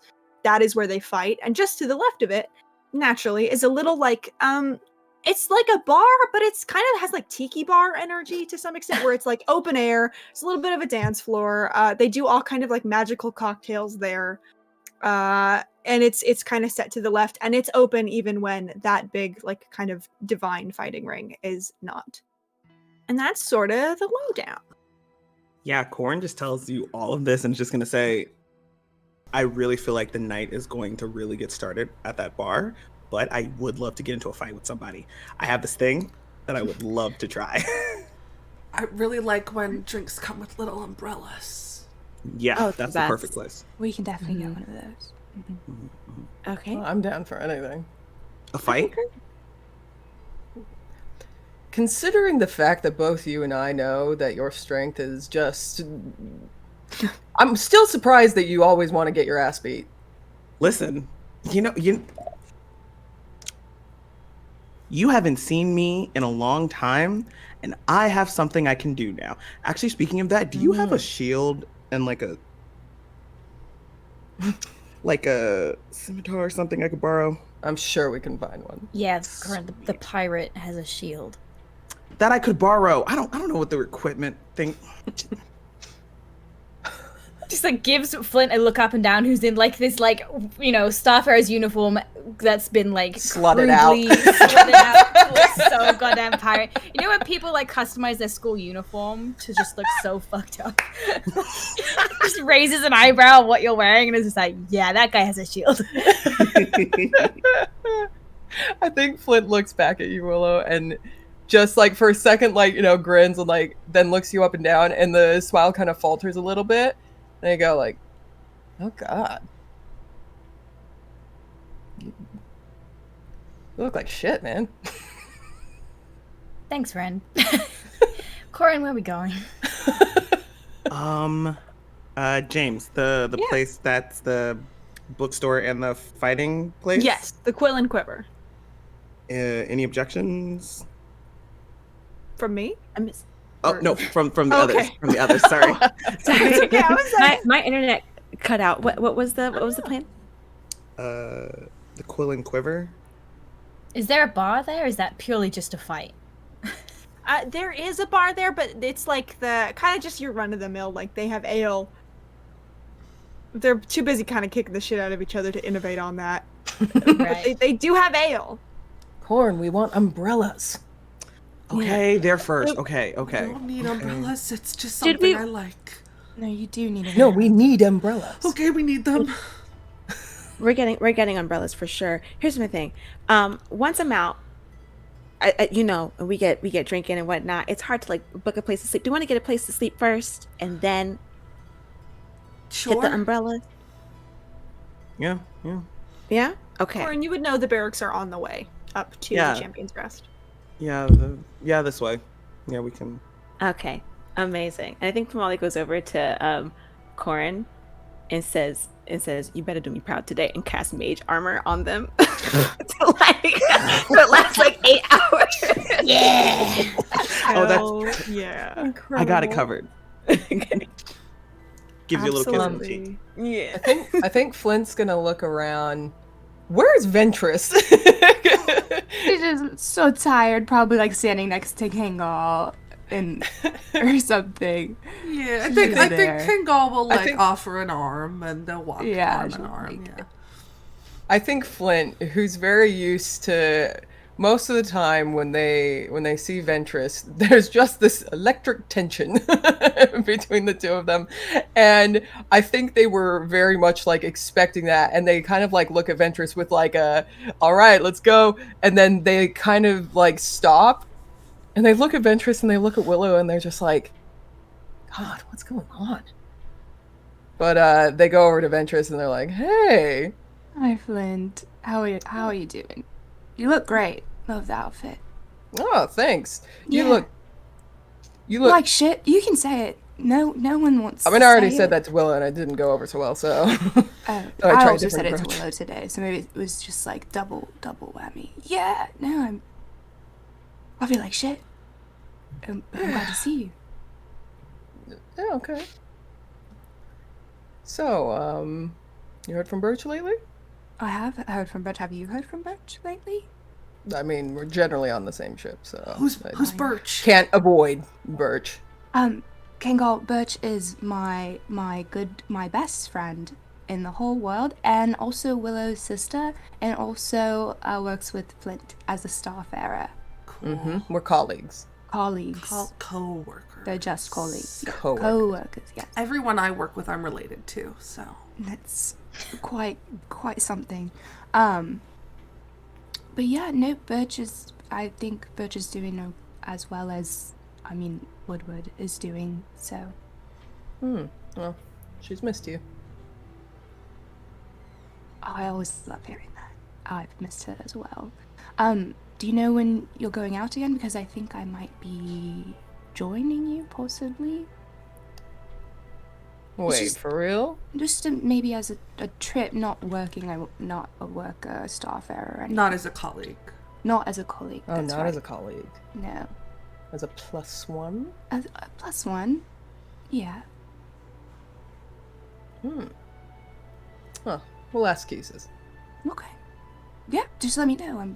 I'll be good to go whenever this is fixed. Everything's fixed. Willow's hair's not yellow on the ends and falling off, so. Yeah, alright. I think Flint turns around and looks back at Willow and goes like... I think Willow's like kind of like leaning their head on top of Pamali's head and isn't even like really looking at you. Is just kind of like leaning against Pamali's body. I think this is the first time Pamali's leaning back as well, but this is the first time I think Pamali's heard Ventress is like leaving with the Starfarers, so I think Pamali's just like in shock a little. Oh. Yeah. But she's like, it switches and she's like, okay, are we all ready to go? Yeah, I'm ready any day. You see, Kisses, while you guys have talked, has kind of like taken a step back and like shucked off the big blue jacket and like rolled up their sleeves a little bit. It's kind of like, yeah, I'm good. Unless you guys want to like gossip some more, that's your right. I'll probably head out if you do. We're not gossiping. probably We're walk catching Pirate up. doesn't want us to have gossip. Right. Yeah. Can I do a bit of a check on each of like Flint and Kisses and Novena? Novena? Sure. To see like how they're looking. Sure. Oh, 19. Good. Nice. Cool. Is that a perception check or an insight check? I'm good with insight. Okay. So, 25. That's with -4. 25, I think, looking at Novena, you kind of see like, I mean, it's been like a long journey. The Starfarers go out for pretty long stretches at a time. And so I think you see like a little bit of the, like when you get off a really long flight and you're kind of like, oh God, okay, like getting ready to just breathe. You see that, like, Novena looks excited to be here, looks happy, looks fine. I think you see a little bit of like tightness in Kisses' face that they are very clearly like trying to suppress. I think you kind of get the sense that Kisses is a little bit more concerned about the general state of things than she is letting on. And I think even see every couple seconds, like her eyes kind of look up and like do a quick scan, just almost like out of habit to make sure everything is okay. But yeah, it looks like happy to be here. Just there's a little bit more of a pinched nature to their face currently. I think if Willow catches their eye, he'll just kind of do like a slow, like a nod and like a warmthful kind of like a sympathetic kind of warmthful into their eyes as they kind of pass an exchanged glance. Yeah, she kind of like brings a finger up to the brim of her like big pirate hat and like flicks it in acknowledgement. Okay, gang. Onward. Amazing. And with that, we are gonna take our break. Don't change that Twitch channel. We'll be back in just a few minutes for some drinking, some fighting, and no homoerotic energy, even a little bit. We'll see you soon.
Hello, everybody, and welcome back. I hope you had a delicious snack while we were gone.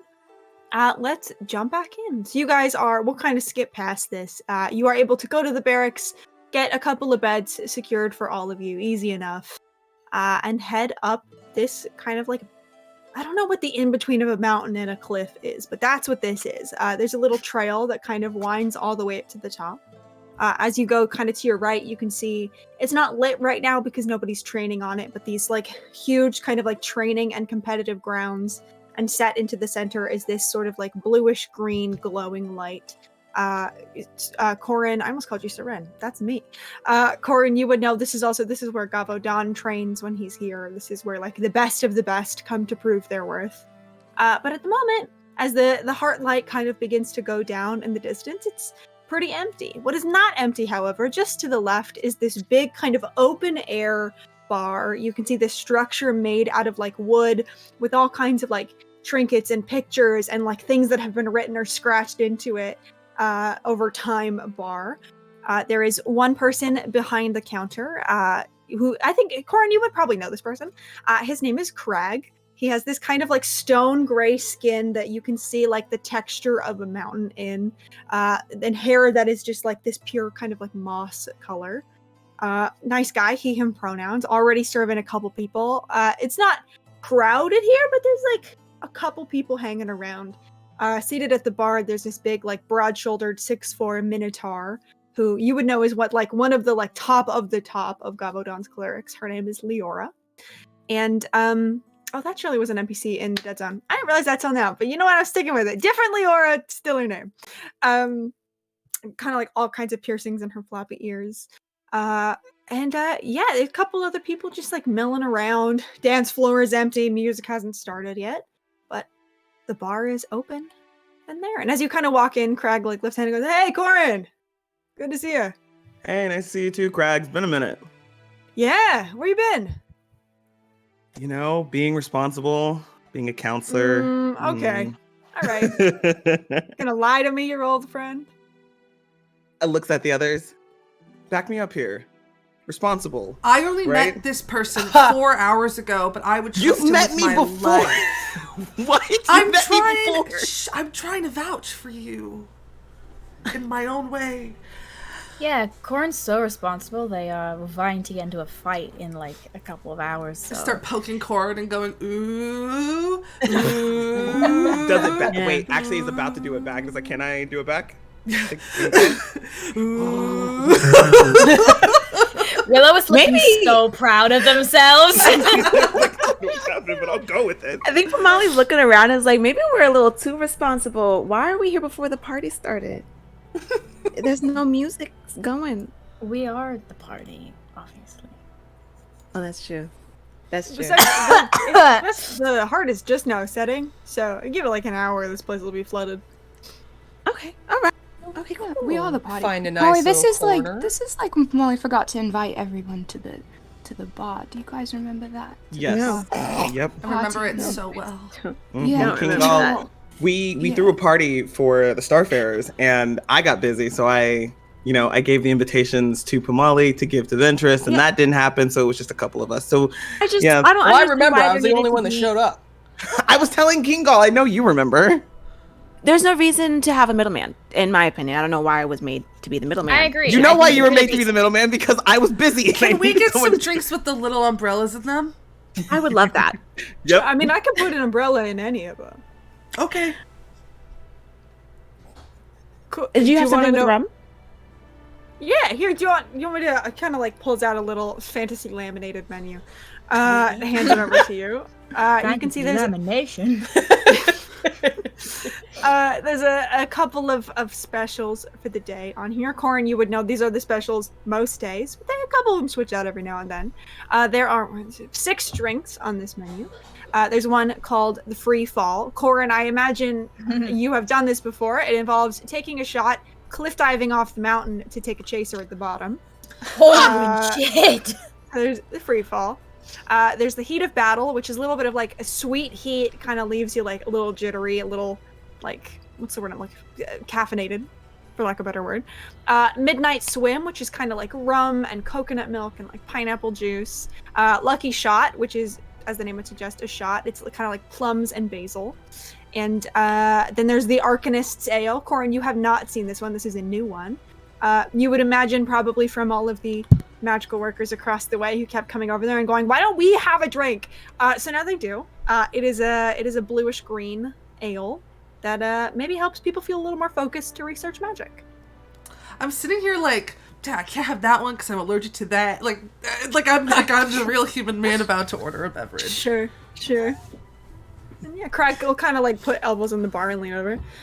What are we thinking? I can also do like the normal boring stuff, but you know.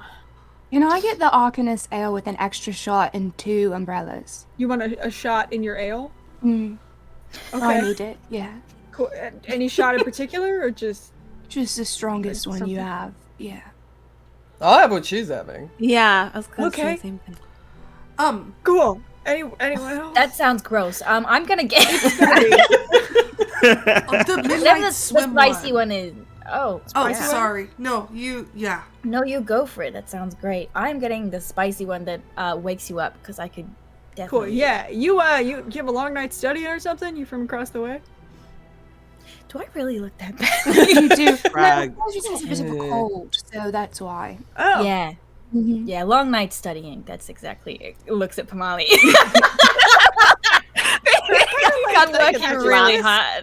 Yeah. Between you and kind of like smirks a little and goes, all right, 2 fucked up ales, caffeinated something. Looks at you, can go, yeah? I'll do the midnight swim one with can I You have got 3 it. umbrellas? Yeah, I can make that happen. I know a guy. Thanks. Turn to you, Pamali and Corin. Anything sounding good? You want your usual, Corin? I think I'm actually gonna go. I usually get the free fall. Oh, I can't do that. I can't know. do that. It's Yeah. a good time. It's pretty fun. I mean, sweet. Not sweet. Sweet? Wow. Person, what's in I'm- the bowl? I buffered for a minute and I was like, was that my name or is it sweet? Because I didn't know. I meant to say Pamali. Pamali. I mean, it's a fun time. If you want to. No, Corin, I It's can't a do fun that. time. I can't do that. I can't do the free falling. Which one has the most sugar in it?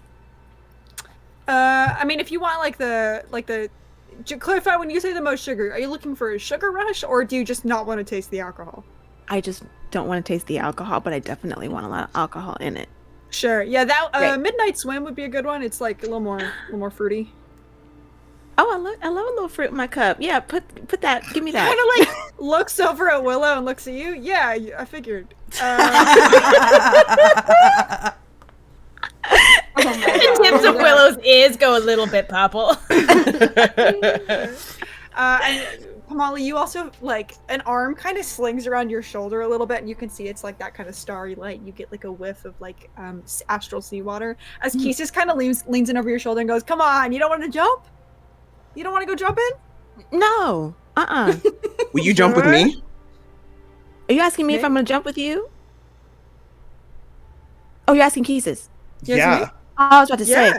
Oh, 2 listen, free I gotta- falls. Make sure you watch over them, okay? The last time I jumped with Corin, I twisted my ankle. Hold up a second. You didn't do what that. You know what? You're right. That was not your fault. Okay. There were some circumstances, but then I fixed it immediately. He did fix it immediately, Also, but I did this is twist my ankle. going into the water, not like just down the land. So it's in your shit. element. See, you really Yeah. should come and do it with us. Element. Pun intended. I think I'll stick Yeah, with the good one, midnight man. swim, but thank you guys. Thank you. Enjoy your jump. All right, yeah, no worries. Craig kind of looks at you, Corin. All right, so yeah, your usual. You want anything else or just that? Surprise me. I don't know. With the second thing. I don't know, pick something. You know I'll drink it. Sure. Yeah, if you want a surprise, roll me a d6. That's it in character. Yeah. 1. 1. That's the free fall. Roll again. You have to do I rolled it another twice. 1. Hold on. 3. 3. Cool. Okay. Yeah, you see Crag kind of like nods and turns around. Novena orders as well. And you see Crag is like a lot of people on this Divine Land are very what's the word I'm looking for? Competitive. And you get the sense that Crag is competitive in his own way. This man's fucking showboating, right? Like, it's actually kind of impressive to watch. You see, like, Leora, who's at the end of the bar, kind of, like, takes a sip of this, like, swirling kind of silver liquid and looks over at you guys. I just, like, doesn't say anything, but it's just kind of looking at you as, like, trying to figure out what the dynamics of this group are. And after a few minutes, Craig comes back, places some drinks in front of you. So my 2 with the fucked up ale. You get this, the kind of, you know, like a beer glass, and it's got this bluish green bubbling ale, and you could smell a little bit of like toffee and apple notes coming off of it. And you can also see the color is just like a little diluted on account of there's a shot in this beer. There's just a shot in there. That's kind of placed in front of you. It's like nice. It's like commercial beer where it's like a little bit of frost on the glass and like the perfect amount of foam at the top. Flynn grabs it and reaches over to Ventress and like clinks the glass. Yeah. This is gonna taste so bad. It's gonna be awful. And then Venture's gonna drink the entire thing without stopping. Krag is like halfway through shaking a cocktail and looks and goes, "Whoa, you good?" Yeah. Flynn That was sees disgusting. Flynn sees Yeah. Ventress chugging it and is like, like choking. God, put on ass. What's wrong with you guys? Okay, yeah, you guys want anything else? God, fucking down those. I'll just do regular shot next.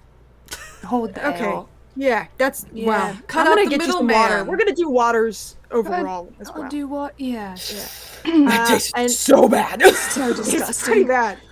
You get the sense it would have been good if there wasn't a shot in it.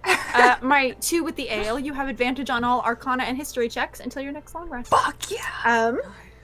Next, he kind of pulls out these, like, it's like kind of a blue, like the dark blue of the ocean at night. And it's got this sort of like glowing, silvery, like edible glitter kind of moment swirling around it. This is the Midnight Swim. Places in front of Pamali. And remind me, you also got this right, a Kangal? Cool. Yes. Kangal, yours has approximately 8 umbrellas. There's like one of each color kind of in here. It's like the straw kind of sticks out the top because there was nowhere else for it to go in here. Pamali, yours has a respectable 1 umbrella and like a little cherry on top. And this has coconut milk, pineapple juice, a little bit of orange. Take a sip of it. It's great. You do not taste the alcohol. It's dangerous. I need to tell everybody how Kingal takes a sip of it. Tell me. They very gingerly take out each umbrella and hold them very carefully in a bouquet, and then kind of like place their hands underneath his tentacles and like lift them up from their face for a moment, and then gently plop them all down into the glass. And it's like a tree absorbing water through its roots, and that's how Kingal is drinking this beverage. Thank you for that description, because that just That's so good. Yeah. Very good.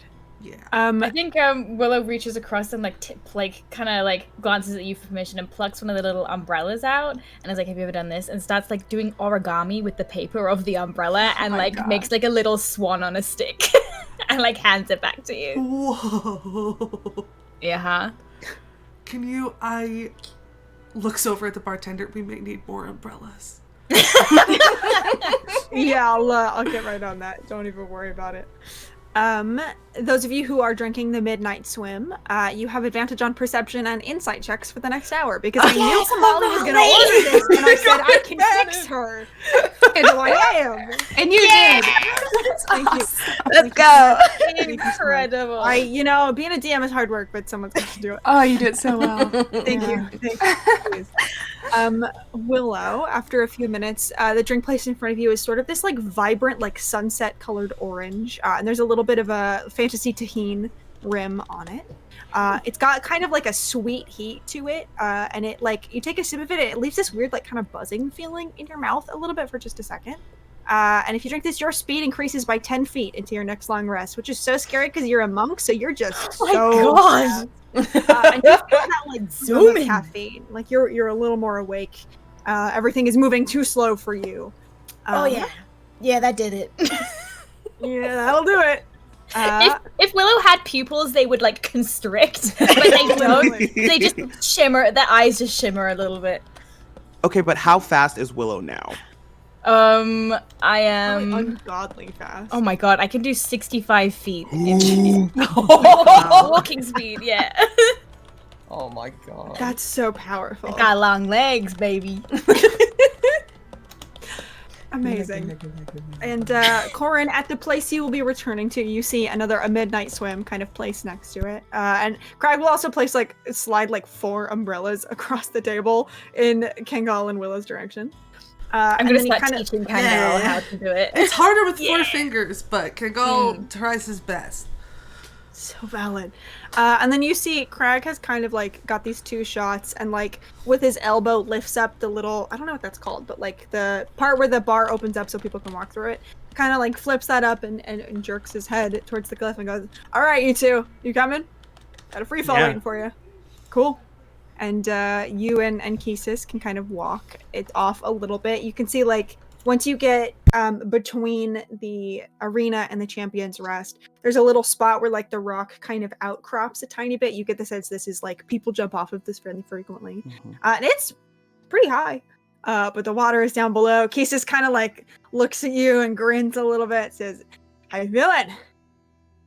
Well, then again, you do this all the time, so this is probably... Yeah.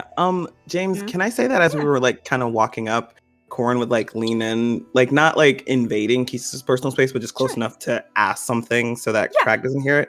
Absolutely. Hey, is Flynn okay? What do you mean? Just, is Flynn okay? Anything weird? Yeah. I mean, we're back. Yeah. But why? Should he not be? I was just checking in. Flint. I do. Yeah. Yeah. Yeah. Okay. Case just kind of squints at you a little bit. Can I insight check you? Is that all right with you? Yeah, I think Corin's gonna roll a deception check because he was absolutely you can. Trying to fish to see what happened out there. What happened to his favorite? James, I am so sorry. That is a natural 20 for 28. Good for you. I rolled a 22. I thought I had that in the bag. So what is it that you want Kisis to look at you and kind of take away from this moment? I think he's gonna have Kisis try and take away. Is just making sure nothing bad happened out there that Flint might not talk about. I think maybe Corin's relationship with Flint about not having that give and take of Flint always sharing as well, but I think Corin might assume that might be true for a lot of people, and it's just just checking in to make sure Flint's fine. Not he picked up anything that actually might be wrong, just checking out a friend. Yeah, Kisis kind of looks at you for just a second, and you see it shift into captain mode, kind of assess any worry, any threat, any danger or weakness, and then kind of face relax a little bit. And she goes, "Yeah, I mean, you can always ask him, but I don't think anything happened." And Krago kind of turned around, standing at the edge, and go, "All right, you guys ready?" Yeah. All right. Kind of holds out these 2 shots to you. They're clear. Kisis takes hers, holds it out to you for cheers. Clink it, downs it. Race you down. At first, I mean, you've had this before, so you would know it kind of at first tastes just a shot of tequila, just straight up liquor. And as Kisis jumps, are you jumping with her? Or are you letting her go first? Cool. Yeah, no, together. As you guys kind of jump off, the secondary effect of this sets in a little bit, where you feel your head just go a little bit fuzzy and your perception dim a little bit, so that as you're falling, it looks like the stars up above and the stars in the sea kind of just blur around you in this weird thrill of light, and the wind going past you feels stronger, and it feels like you're falling for way longer than you actually are. And then after just a second, you land in the ocean and kind of resurface, and you see kind of bobbing in the waves, very carefully anchored, is this little tray with a couple little shots of your chaser. So cool. Kisis will kind of step out of the water a little bit. There's a shore here and a teleportation circle to bring you back up to the top. They are fucking old pros at this. Kisis instantly downs the chaser. Do you take the chaser? Yeah. Cool. It kind of clears that fuzzy effect, and it's like mango juice, just kind of a sweet juice to take it away. And yeah, you're soaking wet. The water was super cold. But you still God, kind of, you feel that like, real, James. my God, I know. You still kind of feel that thrill a little bit. And because you stepped out and you did something, even though it was a little scary, the next time you fail a saving throw, ability check, or ability check before the next long rest, you can add a D8 to it. Yeah. And Kisis kind of looks at you. Oh, that never gets old. That never gets old. I see why you do this. I don't do that enough. Hey, I mean, I'm assuming y'all are back for a little bit. We could go. Don't listen to Pamali.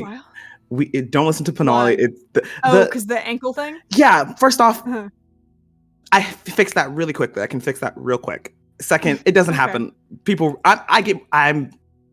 people don't really get hurt when they jump with me. So we could. If you want to come jumping. Well, you said that was a little suspicious, but I'm choosing to believe you because it sounds like fun. So yeah, people don't. No, really. I get hurt sometimes, but that's because I do stupid things. Right. But okay, good to know. You should I'm not in captain mode. I'm not going to give you advice. Yeah, you let me know. I'd love to do that. Hell yeah. Awesome. Do you want me to? And I think he'll like prestidigitate himself, so he's not wet anymore. Sure. It's like, you want to do that for a second? You know what? I think the teleportation circle is gonna kind of take care of it. Besides, I think the look kind of works for me. So I think Corin just does a quick up and down. Sure. Yeah, fair. They kind of grin a little bit. Very fair. All right. You want to head back? Yeah. Cool. You guys, I forgot. I didn't even put on my little tavern playlist. I'm gonna do that right now. You guys step onto what am I doing? Onto this teleportation circle, and you're fairly used to that brief weightlessness as the magic swirls around you. But this, and you've experienced this before, is a lot. There's a lot more wind involved, and it almost feels like the wind itself is picking you up and kind of ushering you back up to the top. And your clothes, if they were not already dry, would have gotten a little dry. But you step off hair a little wind swept, and you are back at the top. Willow's applauding you, does a whistle, congratulatory whistle, and kind of leans into Pamali and goes, "Would you do that with me later?" Falling, I can't. I'd catch you. I don't doubt that, but the panic attack that I would actually, you know what? This morning I did jump from your shoulder knowing that you would catch me, so maybe I might. I don't know. Let me see. Okay, we'll work on it. Probably not. I'm sorry. I thought about it and I got terrified. I probably can't do it, Will. I'm sorry. Leans in and raises an eyebrow. You saying you wouldn't fall for me? I didn't say that. Okay. Well, then I'll see. Okay. Stop. God. Goodness gracious, driving me crazy. I'm right. She turns. I made a swan. Okay. Oh my God, that's great. Thank you. Looks at the 4 failed attempts on the table. You know what? I bet with just a little bit of alteration, we can make a snail. Yeah. That would let me. I'll sit here and I'll work on it. We may need more umbrellas. They're already being slid across the table. Walks by, drops the shot glasses off, swipes the failed attempts, and puts 3 more. I want you to know that Kingal has 2 that are kind of tucked into the tentacle roots that look almost like a mustache. Oh, I have so many tucked into my leaves. Yeah. Just a little crown of umbrellas around my head. Yeah. Kingal is licks their finger a little bit to try to smush one to the side of their face and get it to stay because he doesn't have ears that he could tuck one behind or hair. So they're just trying their best to stick them to their skin. Haunting. Thank you so much. Yeah. God, I love him. I think as all this is going on, Flint kind of slides next to Sirin and and just kind of bumps him with a hip. So, you sober today? Saran kind of looks at you and looks down at the drink he's nursing, which is you get the sense the cocktail version of the Lucky Shot. So it's this kind of sparkling silver. There's a basil leaf in it. And he kind of looks down at it and looks up at you. Not for long. Why? You're not gonna get anything from that. Okay. Do you have a suggestion? Calls over for one of the ones that he just took. And it's like, you're gonna absolutely hate need this. The fucked up ale? Yes. Seren looks at it and goes, absolutely not. That Absolutely, looks yes. fucking terrible. Oh, don't be a pussy. Kind of like stares at you, and there's like a little bit of a smirk there, and just like without even looking, reaches over, takes it, and just starts like gets about halfway through it, and oh my god, It's really bad. it's really bad. I thought Here, do you want to Are you gonna hold drink the hands through the rest rest of it? No, you. Are you guys fucking okay? Why do you want to drink? This is awful. There has to be. Kind of turns to Craig. Dude, there has to be something alcoholic and better than this. And Craig kind of like it's like cleaning a glass, looks back and goes, "Yeah, there's like a lot that's alcoholic and better than that. Like so much." It's the job done. It gets the job done. I know. Oh my god, Avengers. I think Flint reaches out a hand and goes, "Do you want me to hold your hand through the rest?" I think Molly's holding her drink and she's like, just like making like this little high pitched noise. Like, I think she's like bumping next to like Ventress to like see if she's like looking at this too. Sure, I think like San kind of gives you this like very fondly exasperated look and looks past you to like give Pamali a glare, and then we'll just kind of like reach out and take your hand, Flint, and under his breath mutter, "You're lucky you're hot," and just start chugging the rest of it. I think Flint laced his fingers with Seren, and for just a second, I think only Seren would see this, but for just a second, kind of like lets out a little breath that they were holding, because they almost like were expecting them not to do it. Oh. I'm gonna eat my hand. Oh my god.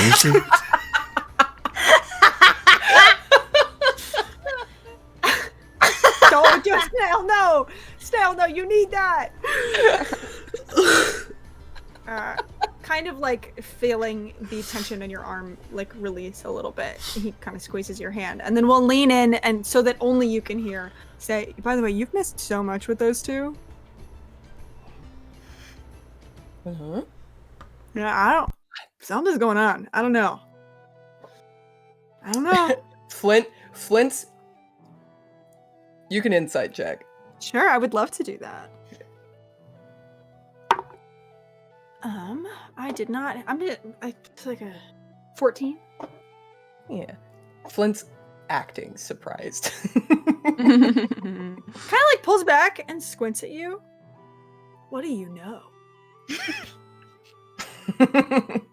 Oh boy, I've got a story to tell you. Yeah. You look over at them and they're like doing the really gay thing of like trying each other's drinks. Yeah. Wrap, Molly's like you wrap putting more your arms. umbrellas. Sure. Yep.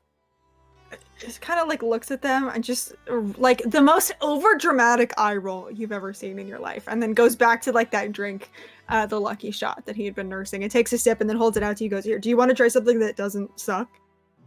You Is know it fucking terrible? Yes. Yeah, cool.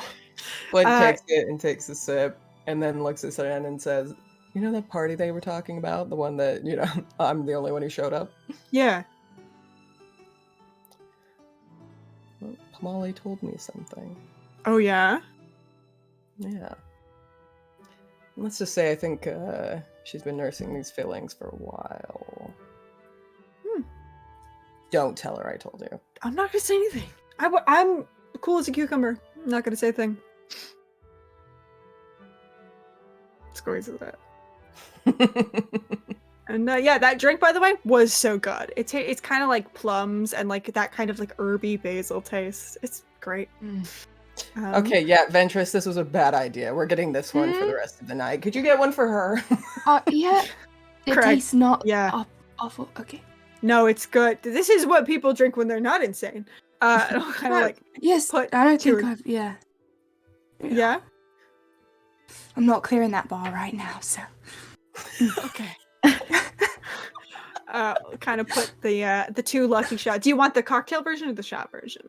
I guess I could Shot ask that in version. character, but I'm using my voice, so it's shot version. Yeah, you absolutely get the shot. It's that same kind of like swirling silver. You get like that whiff of plum, and yeah. Do you take the shot? She's shooting that right back. Good for you. It won. Delicious. 2, before your next long rest, you can choose to re-roll an attack roll, ability check, or saving throw, or cause another creature you can see to do so. The lucky shot is lucky. Who would have thought? It's a luck joke. That's fun. Hell yeah. Love. As you guys are... No, sorry, go ahead. Oh no, I was trying to get. I think Pamali is doing the thing where you like lean over the bar and like talking to like. So what's the second sweetest drink? Okay. Yeah, I mean, that would be kind of the one that these guys are drinking Lucky Shot. I can make it like bigger, like I did for the... Are you guys siblings, by the way? You look very similar. Oh, me and who? The... Saran? Sure. Sure. Yeah, we are. Oh, cool. Yeah, I was just being nosy. I was You're curious. so Cool. observant. Yes. Yeah, Yes. it's like my I would like a big one of that, actually. Yes. Okay. Yeah, I'm gonna get you some water too, because you seem like super excited. Yeah, well, I'm it's normal excited. kind of like gives I'm you a really wink. Can I also have one of those? But can you put it in a glass with a wider opening? For more umbrellas? No. Oh. Yeah. Sure. Willow just does that. Yeah, Pamali's doing that too. Yeah. Okay. Thank you. Kind of brings out. You're welcome. Brings out those lucky shots for everybody. Yours, Kingal, kind of comes in like a soup bowl, like a stew bowl. Nice. They're on a lot of extremely wide, like cocktail glasses. But Well, yeah. Settle in. That was my lifting my roots and putting them I loved down it. motion. It's fun because you went down to the bottom of your camera, and so it just like it seemed I'm correct. gone. Amazing. You get those, and also anyone who drinks that lucky shot gets that same benefit. Around now, like the light has started to dim a little bit. A couple more people have walked in and like taken the rest of the seats at the bar and are starting to fill the tables around now. You also see a figure who comes in. They have kind of like this bluish green skin with like kind of the the like pattern of waves or like sea foam that people do in art, like that kind of squiggle. Kind of has those all over her skin. And just like white sea foam hair kind of comes in and has like a violin or like a fiddle, I guess technically would be the right one, and starts getting ready to play this like really jaunty tune. Yeah, bar is filling up. You guys can have as many drinks as you'd like. People gonna get up and start dancing a little bit. It's like 1 or 2 people on the dance floor. I think as this bar starts to fill up, Ventress is gonna stop drinking and turn to the group and say, I am going to go to the library. And What? I just, it's a lot going on, and I want to go. I just want to check a few things out. I'll be back. I'm not going. I can. Do you want company?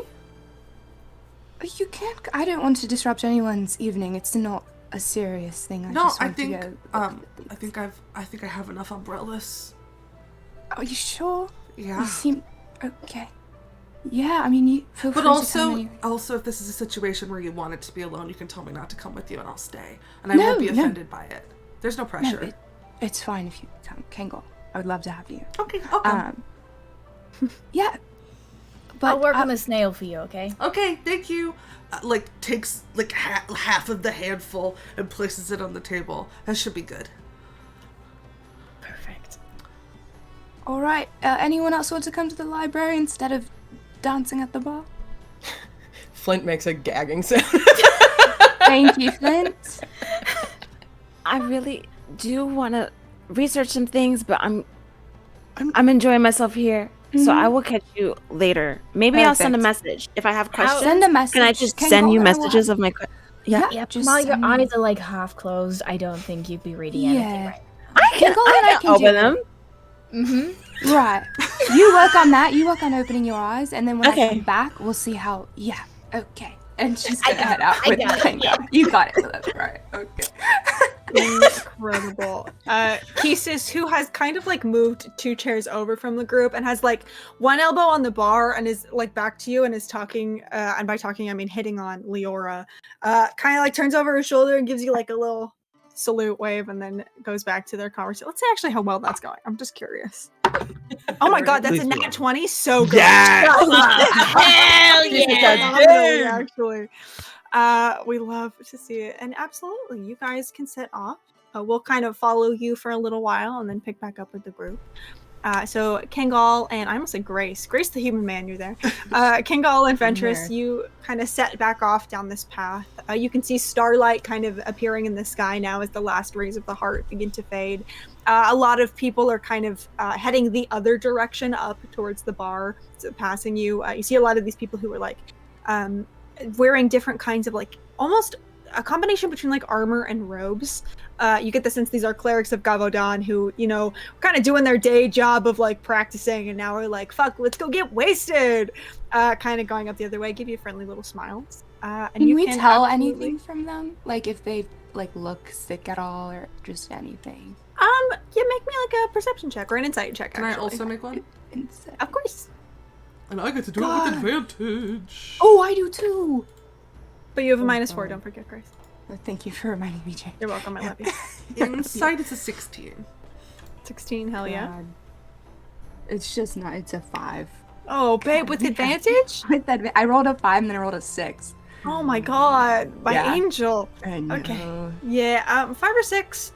I don't think you, like, necessarily notice anything. They look fine. I mean, some of them are, you know, like, sweaty because they've been working out all day, but other than that, you're like, maybe they have a fever, but no, they just overexerted themselves. And what better way to follow that up than by drinking just so much. Kangal, I think you notice, like, most of these people look okay. A couple of them look, like, really, really worn out, and you can't tell if that's from, like, they worked way too hard or they practiced too long or if they're feeling ill. But just a couple of them, like, trudging up, like, the footsteps are falling a little heavier, breaths are coming a little harsher. But yeah, other than that, seems fine. Okay. Is there anything else you would like to do on the way to the library? Okay, yeah, you guys can walk in mostly silence. It's really pretty out here. The kind of like these bluish lights have begun to come up and hover just like about lamp height, but there's no lamp attached to it. Kind of lighting your path. You can go down back towards this long rope bridge. You see the Quill and Quiver, couple people starting to gather. No fights yet, but the arena is like lit up in preparation for it. And you continue across that bridge onto Inquiry, which is Kalara's Divine Land. You can see there's another kind of like well-lit path up to this big white structure with these huge columns. There's a couple people milling around here. The people who are here, their dress very clearly changes. You get the sense that there isn't a ton of crossover between the two. But across the rope bridge, you do pass like 1 or 2 figures in these deep blue and purple robes with these symbols of Kalara on their chest. Probably the ones who bullied the Arcanus Ale into existing. They're on their way to go, get some use out of that. And yeah, you can walk up. You reach the top of this structure. There's this beautiful view of the Divine Lands around you because it's kind of elevated. And the doors are wide open. You get the sense that these doors don't necessarily close very often because knowledge should belong to everybody. And you can see inside there's a lot more like people bustling around. It's very well lit in this kind of like almost like sunlight, like that artificial sunlight, kind of glowy yellowish light. Are you heading right in? Yeah. Hell yeah. So you find yourself in the Solar Study. It's very like Greek in design. Greek kind of meets like I don't know what the word, but like that celestial kind of design. Mm-hmm. Up top, the ceiling is this like navy blue, and you can see these hanging structures of like models of a solar system almost. And there's a couple like shooting stars that are enchanted to kind of zip around on top of the ceiling. Huge like ringed planets, none that you necessarily recognize. You don't know if this is like accurate. If it is, it's a place you've never seen.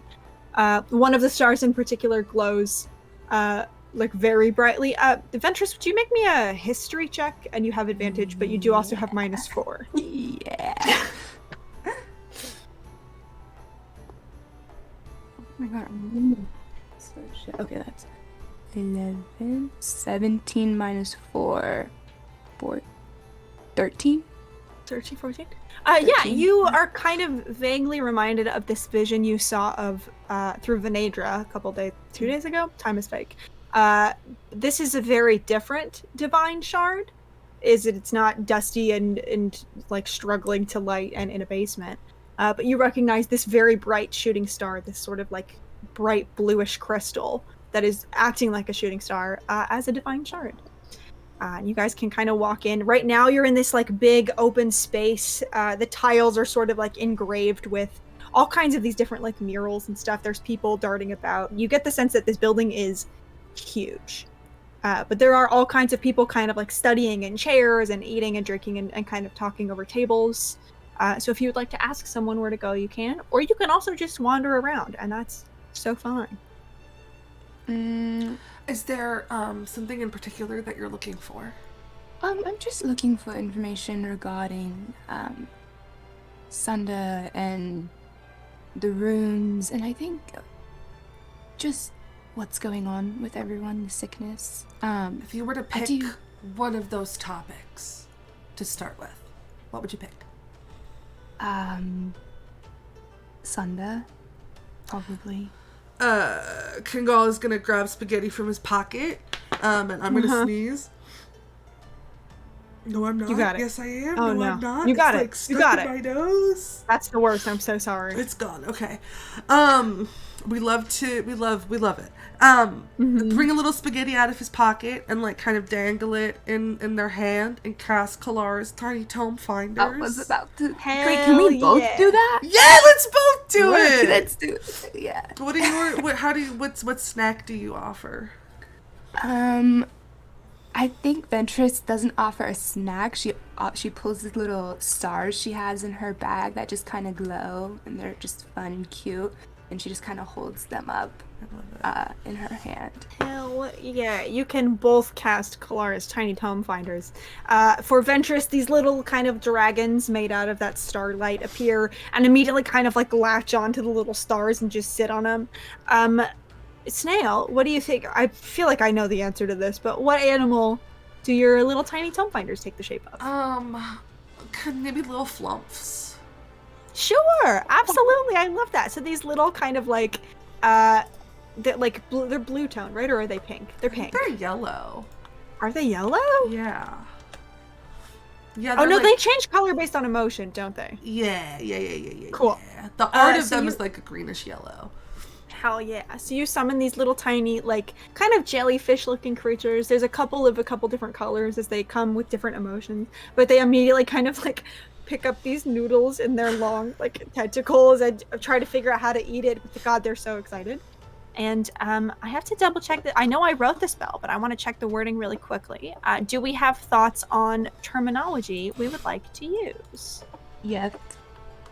Yeah. Yeah. Hell yeah, brother, fucking lay it on me.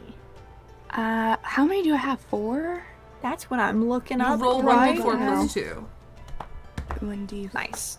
plus 2. There she is. Pull it on here. Oh, great. So 3. I have 6. Oh, hell yeah, brother. There's so many flumps. So many. So many. Amazing. So let's start with Kingal. What subjects or terminologies are you giving these little guys? Yeah, I want them all to look for things about magical sickness. Magical sickness. Okay, you got it. That makes my life. Thank you for not giving me 6 different terms. I would have done it, but oh my god, I would have died in the process. So you give them magical sickness, and we'll also say Ventress. What little terms or focuses or keywords are you giving your little dragon dudes? I think Sunder's Divine Land and Destruction. Sure, absolutely. So immediately these kind of like these flumps and these dragons come and they kind of like, you get the sense that they are like introducing themselves. Like there's no sound, but they kind of like mix in with each other as they fly.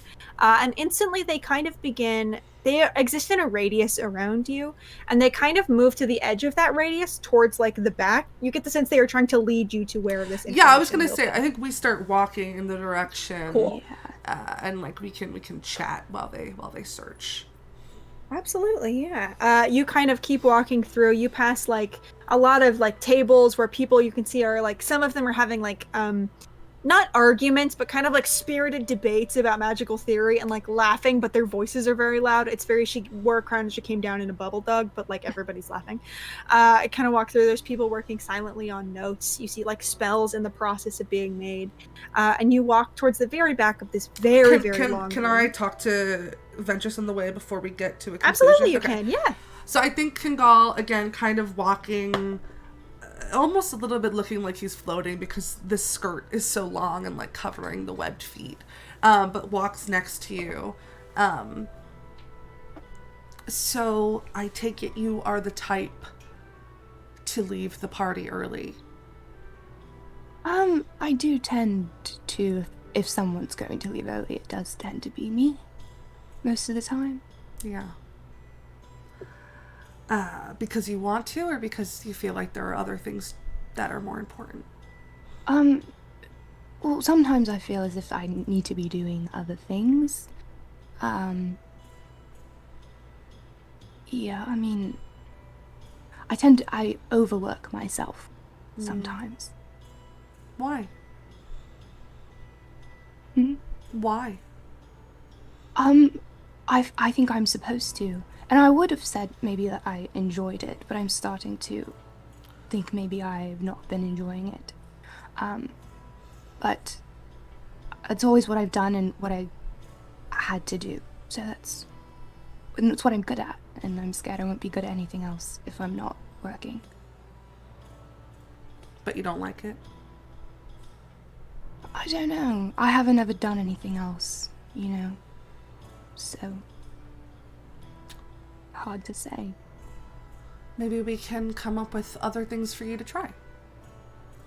Yes, trying new things is a bit frightening for me, but I do believe it is enriching for the mind, so maybe I should. Enriching for the mind. Objectively. I would agree with that. It's harder to start new things the older you get, so you gotta start now. Right, I'm getting quite old, aren't I? Are you? Yeah. How old are you? I'm 63. Hey, you got a lot of life left. I hope so. Plenty of time to try new things, and it will be less time if you keep working yourself this hard. I'm taking a vacation soon, so... Oh, right, to go with your friend. My friend, yes. They're cleaning the bedroom up on the ship as we speak, probably, so... When are you leaving? I'm not sure. Hopefully when we fix everything that's going so terribly wrong. As soon as I can, really. As soon as I know everyone is safe to leave, then I will go. I think you see this twinge of not jealousy, but almost like this look of like, I wish I could think like that. In the way of like, I wish I could think that one day we'll all be free of this. But like, I think their brain is circling and cycling and can't really think in that like optimistic way quite yet, especially as he's seen the deep, profound impact that this has had on you and Willow, and I mean to a lesser extent, but still Pamali. But just kind of gives you a nod and says, well, when you go out and travel, you'll have to come visit. I absolutely will. I need to meet your co-worker family situation. It is quite fascinating to me. There's a lot of us. Yeah, I'd love to see it. Yeah, I think you would like it. What's a date then? I'm married. That is a it's a saying, like just a phrase. Okay. Yeah, I'm a big fan of your wife. Me too. Yeah. She's pretty cool. She's great. Yeah. She's super cool. Yeah. She's awesome. Just kind of gets lost in thought about how much he loves his wife for a minute, and he will stay there until you pull him out of it. I think she'll squeeze Kangal's shoulder as they continue walking in the direction. Incredible. You guys walk for a little while, and as you kind of begin to reach this like big, intricate doorway, you see a figure is sort of standing off to the side, dressed unlike most of the clerics here, kind of dressed more in these like silvery robes, but even then it's a lot more casual. And this figure is holding this like giant frame. It's super weird. You get that, people sometimes come to this divine land to get things enchanted. And this figure is kind of standing here, has their like one elbow up on the frame, clearly waiting for something. and they look at you guys, and they look at your little Kalaris Tiny Tome Finders, and you see them go, "Oh, shit, that's cool." Thank you.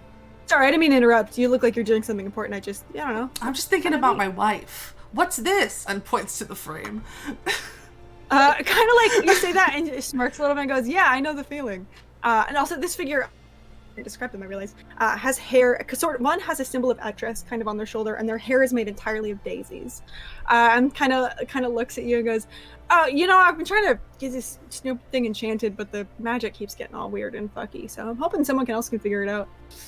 My wife, because I think she would probably like to I could take a look at it. Sure, if you'd like to. Kind of holds it out a little bit. You see this gilded frame. There isn't anything in it currently. But make me an Arcana check with advantage. That's 22. 22, yeah. You can definitely feel that there is a magical effect on it. You get the sense that it's supposed to be some kind of enchantment that would allow people's memories, or allow everyone who looked at it to see something a little bit different, like pieces of home or little memories that they have. But you can feel that something about the enchanting process has gone kind of wrong in this, and you don't really know what's happening with it, but it's kind of fucky. Who enchanted this for you? Oh, I'm from Etris's to become a cleric, and some people there gave it their best shot, but I don't know, magic's been acting kind of weird well, that's what they keep saying. I keep telling them, maybe they're just not as good as they think they are, but they don't really appreciate that. So, yeah, something seems very wrong about this enchantment. Yeah? Yeah. It's been kind of weird. It was just empty. Was there it was supposed to be images. Not, I kind of glanced at it, but no. It's supposed to be like memories, so people look at it and they feel like they're at home. What is your name? What's your name? Oh, sorry. Hold on a hand. I'm Etan. Nice to meet you. Yeah. Oh, my wife's name is Raina. She's back on that island.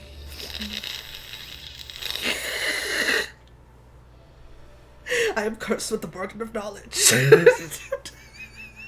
You think I'm just gonna have you, purveyor of Dead Zone crimes, come onto my little Dead Zone prequel, and I'm not gonna make you feel a little bit sad about some of the horrible things you did to NPCs? I'm cursed. I'm cursed. They're fine. Look, they're so fine and happy, and nothing bad's ever gonna happen to them, even once.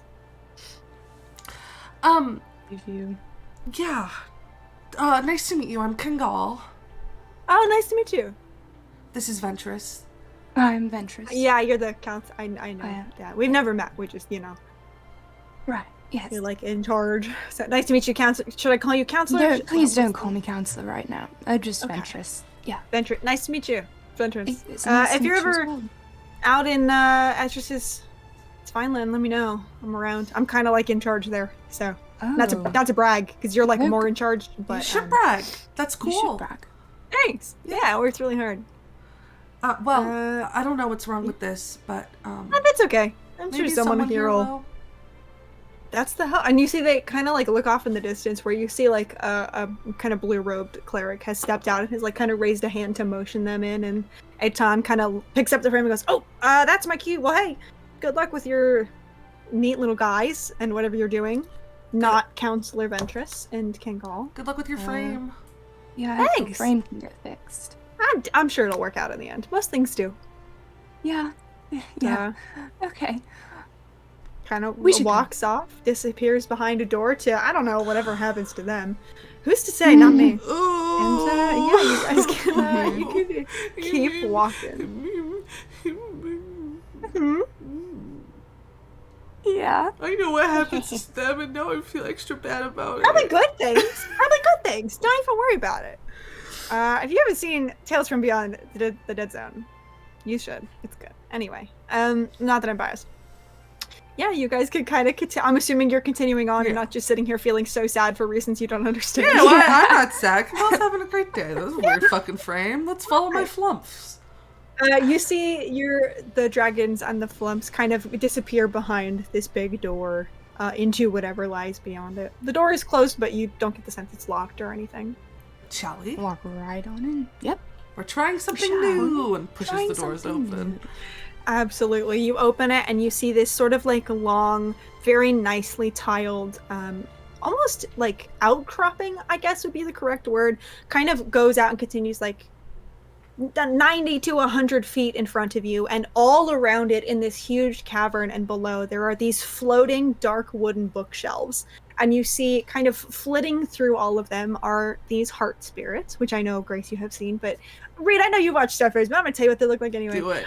There's these teeny tiny little guys, like maybe 2 feet tall, have these heads that are like blue flame almost, that almost have no expression.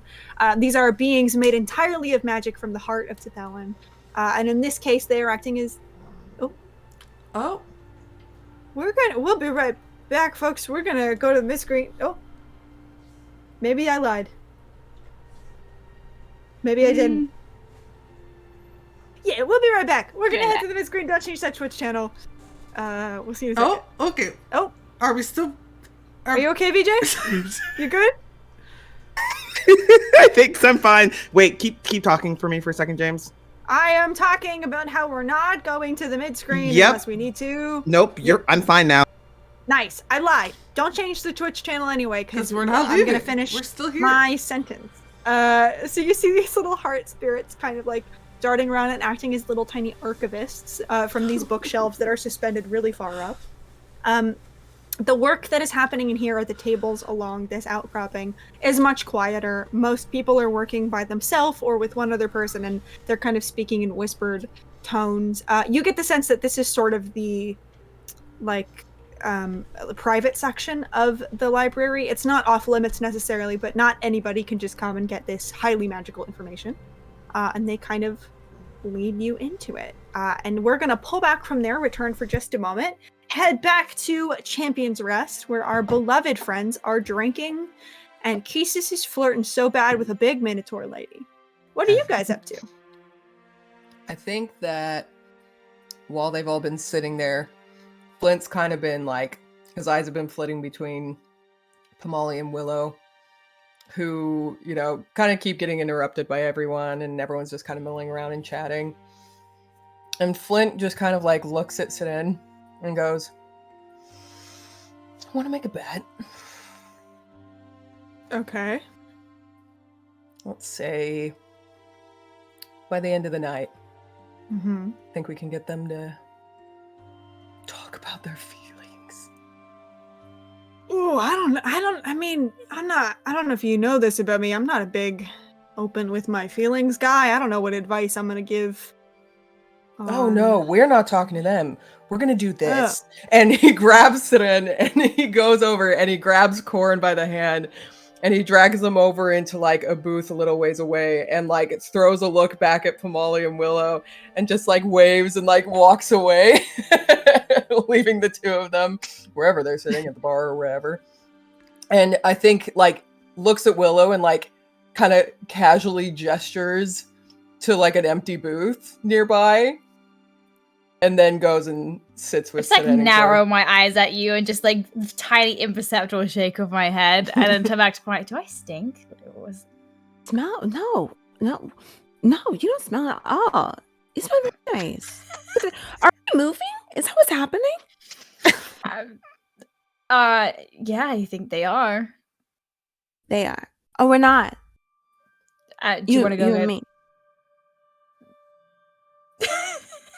What? He's still looking at like Pomali's like half opened eyes. Yeah. And it's just like, why Is there don't we something go on my get face?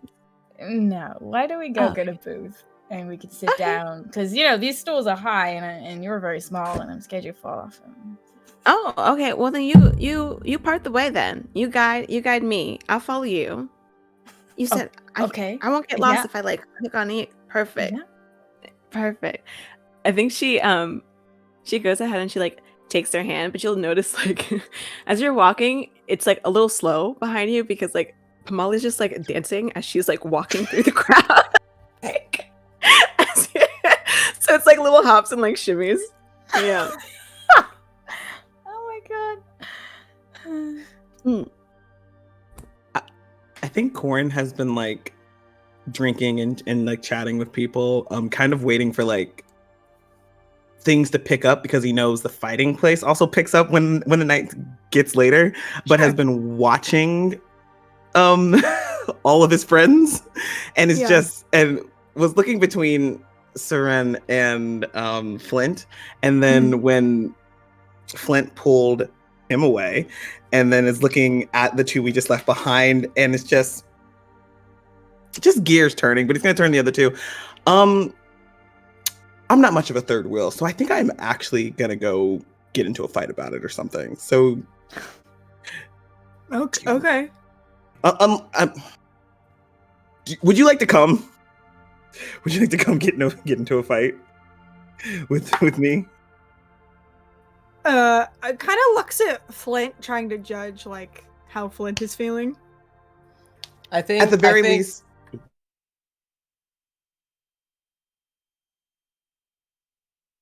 Looking back at Willem Pamali is like, all right, but we got to come back later. Of course. And I mean, you don't have to stay, but you have to see this thing that I can do now. So plus like just show me, let's go. I kind of need you to I might need a little help with the shield, and I think he's been like he like kind of struggles to pick it up. It's a bit heavy for him. He's a weak little guy. Yeah. Should I so I'm kind of like stops partway through and like still holding your hand, Flint kind of turns to look at Willow and Pamali and looks back. Should we say something? I don't want them to think we just like bailed. No. I'll send a message. They'll be fine. Okay. We are not going to interrupt what's about to happen. You seem okay. Yeah. No, that's fine. We'll just go fight. Corn doesn't Let's actually just send watch that Corn message. get his ass kicked. Let's go. You don't send the message? Can I roll perception to see if I see, like, notice you guys leaving? Yeah, I guess that's a question. Oh Are you my guys God. sneaking out? Because if so, I'm gonna need some stealth rolls. Are we sneaking? I don't know. Are you? First off, what did you roll? With a -1. So You don't see Molly, shit. yeah, Molly rolled 2 and she got a 5. So they're Yeah, I don't need stealth rolls actually, because I think the likelihood of all three of you getting nat ones is like pretty slim. Yeah. So that was with advantage too from her drink as well. 'cause Jesus she had fucking advantage. Christ. Dang. Your Oh wisdom my checks are God. bad. God. Holy shit! Don't worry, we'll be back. You guys are just talking, and you look up, and the group is gone. Wait, what the fuck? What? I wanna say, like, in Corn's mind, he's like watching this, he's like, whatever's happening is very much giving him that same energy of the night. They all went out, and then Ventress left, and then he thought they left, and he's like, I'm not interrupting that again. And just not even sending the message like, nope. No cock blocking today. Bleeding. Incredible. I think they're in this booth and they're same side, of course. And so Pamali, I think she's on the outside. She's like, okay, you have questions.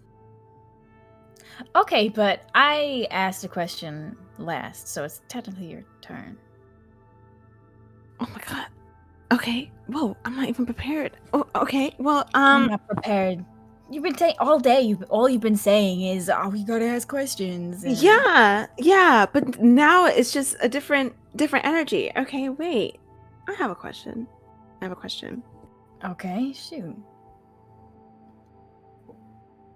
So, you very funny actually.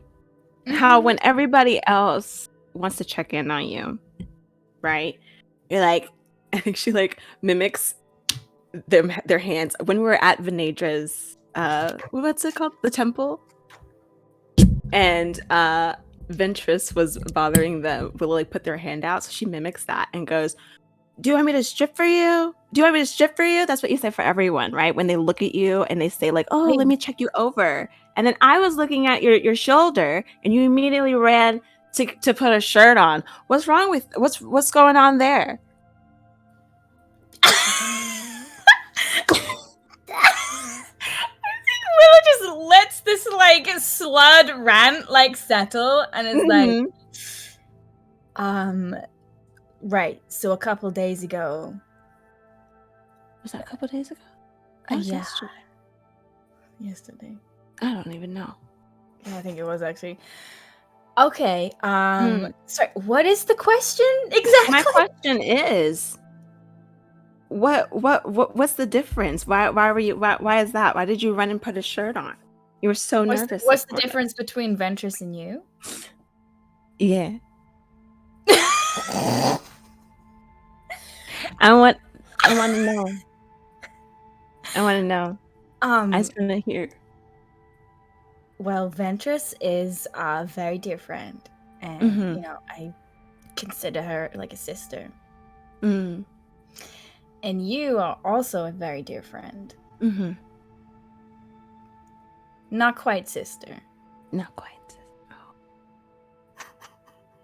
Then what do you see me as?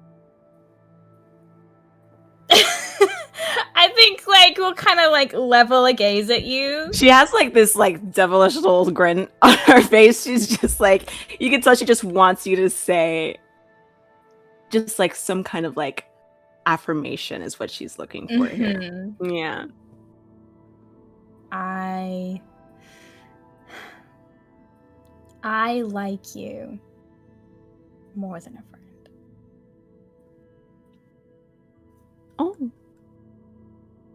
Oh, okay. You see her ears like double flick up a little bit, but she's like being real coy about it. Oh, okay. That's nice. Well, that was my question. That was it. Yeah, that was it. No follow-ups? No. Okay. That wasn't hard. It wasn't. Yeah, no, it was so easy. I'm sorry, I'm being such a shit tonight. That was your turn. You have a question.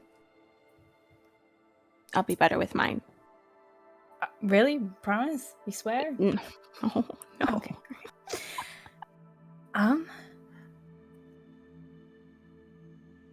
Okay, last night you said something.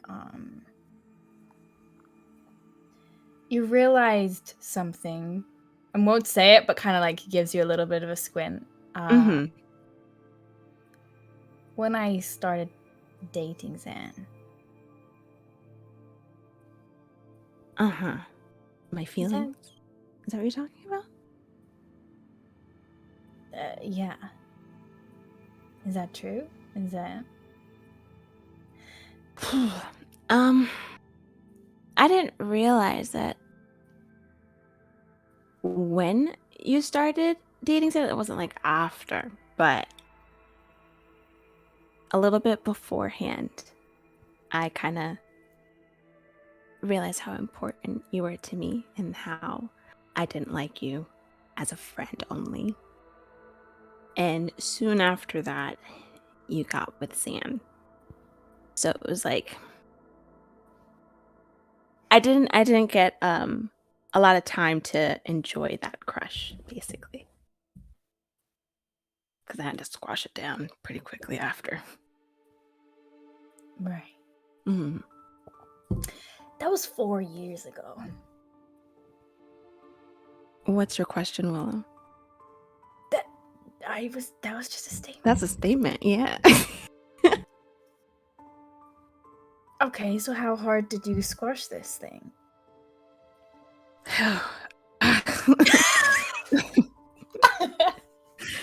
Oh, well, I tried. But you just have a way. I don't always call you like best friend because that word feels so small for you. You know? It's like I'm like tethered to you. So no matter how much I tried to fight it, it just didn't go away. And honestly, I low-key felt like Zan might have caught on to it, which is kind of why I disappeared for a little bit, because I didn't want to disrupt what you guys had. And I didn't want to lose you as a friend, because I do very much enjoy your friendship. Yeah. Mm. I'm sorry. That's... No, don't be. That's okay. You were happy. Right? Yeah. I mean, we did break up, so, like, it didn't last. Yeah, you did break up. That was rough. We broke up 2 years ago. Yes. We're doing math here. Yeah, 4 years ago, 2 years ago, and now. Oh, well, I've asked my question. It's your turn. That was your okay. I don't know if I answered it, but I'm glad that. Okay, cool. Me next? Mm-hmm. Okay, cool. You said that you had a crush on me at the start, like when we first met. Yeah. Yeah. So then, when did it stop? And like come back? Oh, you okay? I think she like gives him like a little pat. Oh, good. Oh, okay. I mean, look, when we first met, we were kind of feeling each other out. And we very quickly became good friends. So it's not that like the crush, it's not that I stopped liking it, like our relationship evolved. It was different. And yeah, I guess I just really enjoyed having you around, and I didn't want to... It was clear that, you know, you were just looking for friendship, and I was really happy with that. Until I wasn't. When was that? About 2 years ago.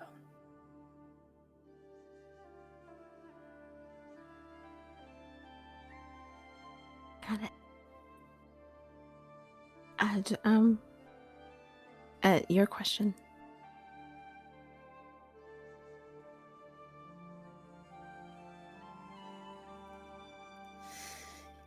Do you want another drink? No. No. I don't know. I feel like I need water. Okay. I just gonna like signal to like I just look at Pamali and then look back at like Crag and be like, yeah. I think Craig instantly picks up a pitcher and starts walking towards the table. 2 glasses. I think her face, she's like working out a puzzle. And she puts a hand on their leg and like looks over at them and goes, so you were saying that last night that you're afraid that you're gonna lose me. Why'd you say that?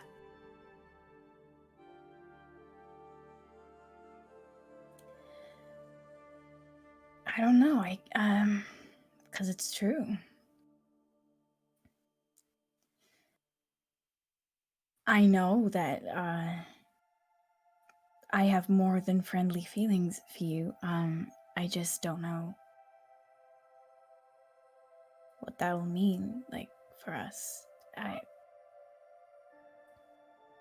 I was friends with Zan, right? First. And then we dated, and we broke up, and now we don't speak. And, you know, the guy just fucking left to Thelen, and I didn't hear a word. And if you weren't in my life anymore, I don't know what I'd do. So, I don't know. Yeah. I'm gonna admit something. Okay. Okay. Calm down. I'm not calm. Yeah, okay. But yeah. I'm still This thinking funny. about the weather thing, Polly. What did you Oh. I'm sorry. Typically, I'm the one that's off the wall. Relax. And she's like mimicking, like, relax. I'm so relaxed. No, listen. And there was when you started dating Sam, I'm not proud of it, but there was a small amount of time where I did, I guess, compare myself and wonder. Mm. And I quickly realized that, it's silly for me too, because we're not the same. I mean, we were friends because, You're very we different. connected. We're very different people. Yeah. And we react very differently. And I think, I don't know, I stopped quickly doing that because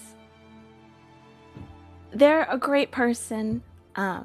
Like I said, we just operate differently.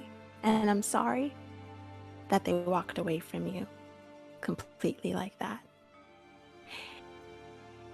But Willow, after a couple years of me trying to take steps back, I can fully say that there's no way I can walk away from you. So, take that fear off the table. I'm not saying.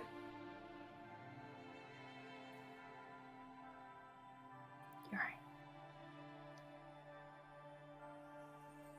You bad. I think she like goes and like puts their hand on their face. I think it like fully like leans into it. Mm. You're right. Mm. Okay. What? So, what do you want to do?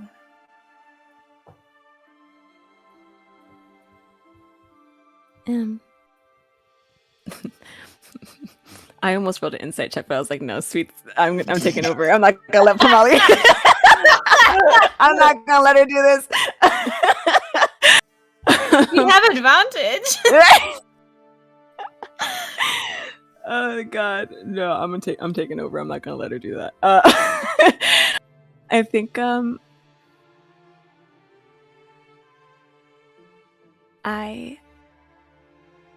I think her face gets just a little darker. That she still is keeping up with it, and it's just a little bit in her eyes. And she goes, earlier today, I saw exactly what I wanted. And it's you. I think like Willow's is racking their brain through the rest of the day to try and figure out what you're talking about, and then you say that, and then like the eyes like jump back to you. Mm. When was that? When I like dropped all the china on the floor, or like did Oh my God. tripped over on the beach, or like Yeah. are you not talking about me, or Yeah, no, it was definitely when you broke my china. That was definitely when I was like, yeah, that's the one. No, I could do that if that's what you want. that's what it takes. That's what it takes. Break everything in my house. Yeah.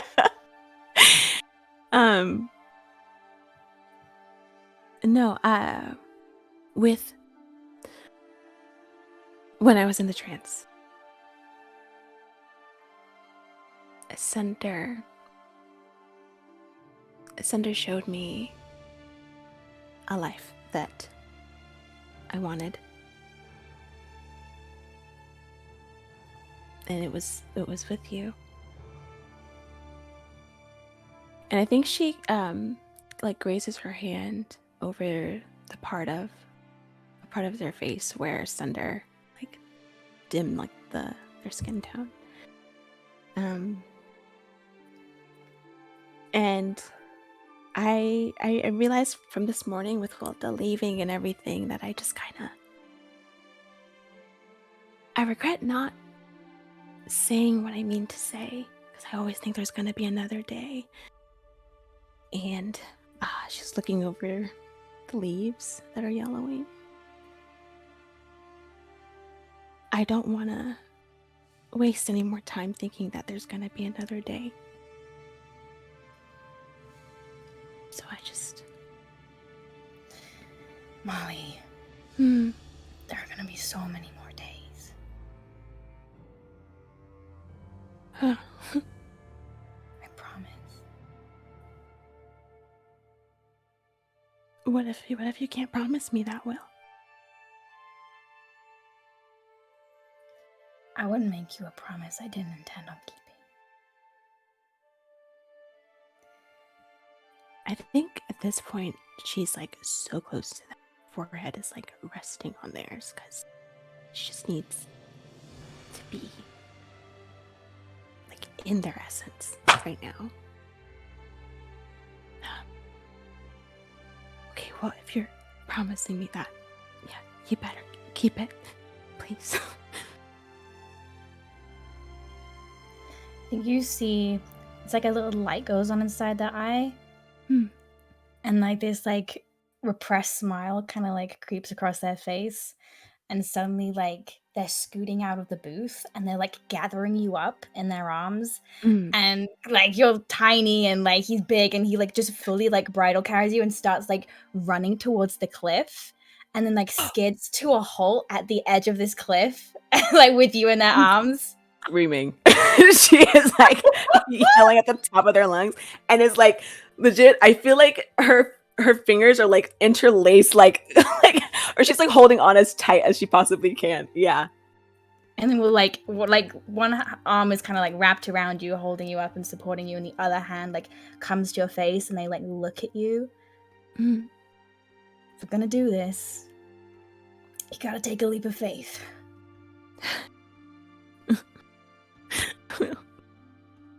Okay.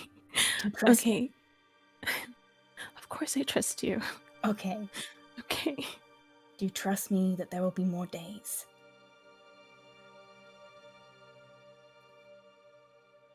Yes. Do you trust me to catch you? Always. Then let's go. I think she kisses him. He kisses you and he just takes a step back and they fall off this cliff. Hell yeah, brother. Both of you, please take DM. I can't find my fan! I can't find my fan! I don't know where I put it. Oh god, it was There we go. There we go. Hell yeah, we loved. I'm screaming. I just hear Chelsea is standing up. All right, we will pull back from there with our two falling in more ways than one.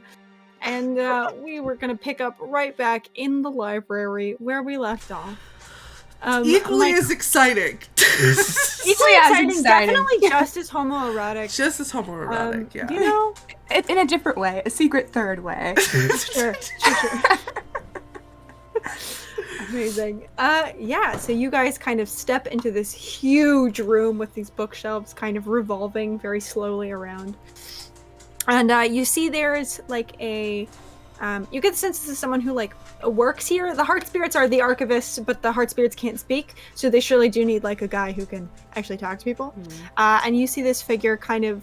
They seem to be like picking some books up from a table where they were left. And walks over to you a little bit, still kind of holding the stack of like 4 books in their arms. She is kind of like a young woman, she, her pronouns, with fair skin and kind of a smattering of silvery freckles, very soft features, very kind, honey-colored eyes. And their hair is this really, or her hair is this long blanket of like forest moss that has been tied back into a little ribbon. And she kind of like brightens a little bit and goes, "Oh, hi. Sorry, counselors." And like, squints at Kingal. "Counselor friend?"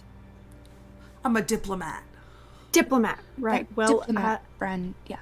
welcome. What, do you need any help? Do you kind of know what you're doing? Have you been here before? We've got some friends running around finding stuff for us. Yeah, I see that. Yeah. The Heart Spirits should be able to help them get any books off the shelf and stuff. Perfect. If you need anything, I'm Lenora. Just kind of helping out here today. So. Thanks. Yeah, of course. Do you have an observatory or someplace with a view of the sky? Yeah, it's gonna be in a different room. If you head out and you make a right, there's kind of a nice big little area. Thank you.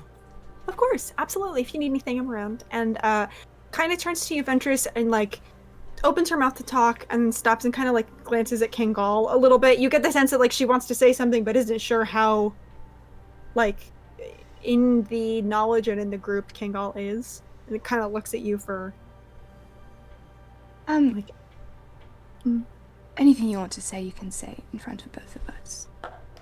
Right, yeah. I just wanted to say I heard that Counselor Wilda left. Yes. I was wondering if you could reach out to Counselor Willow and tell him I said thank you for sorry, I'm I don't know if you've met, I'm Andora's sister. Andora's a client of Willow's, and I just know that Willow's been like helping her a lot, like feel kind of, a little more grounded. So I just wanted to say thank you. Yeah, I can absolutely do that for you. Absolutely. Great.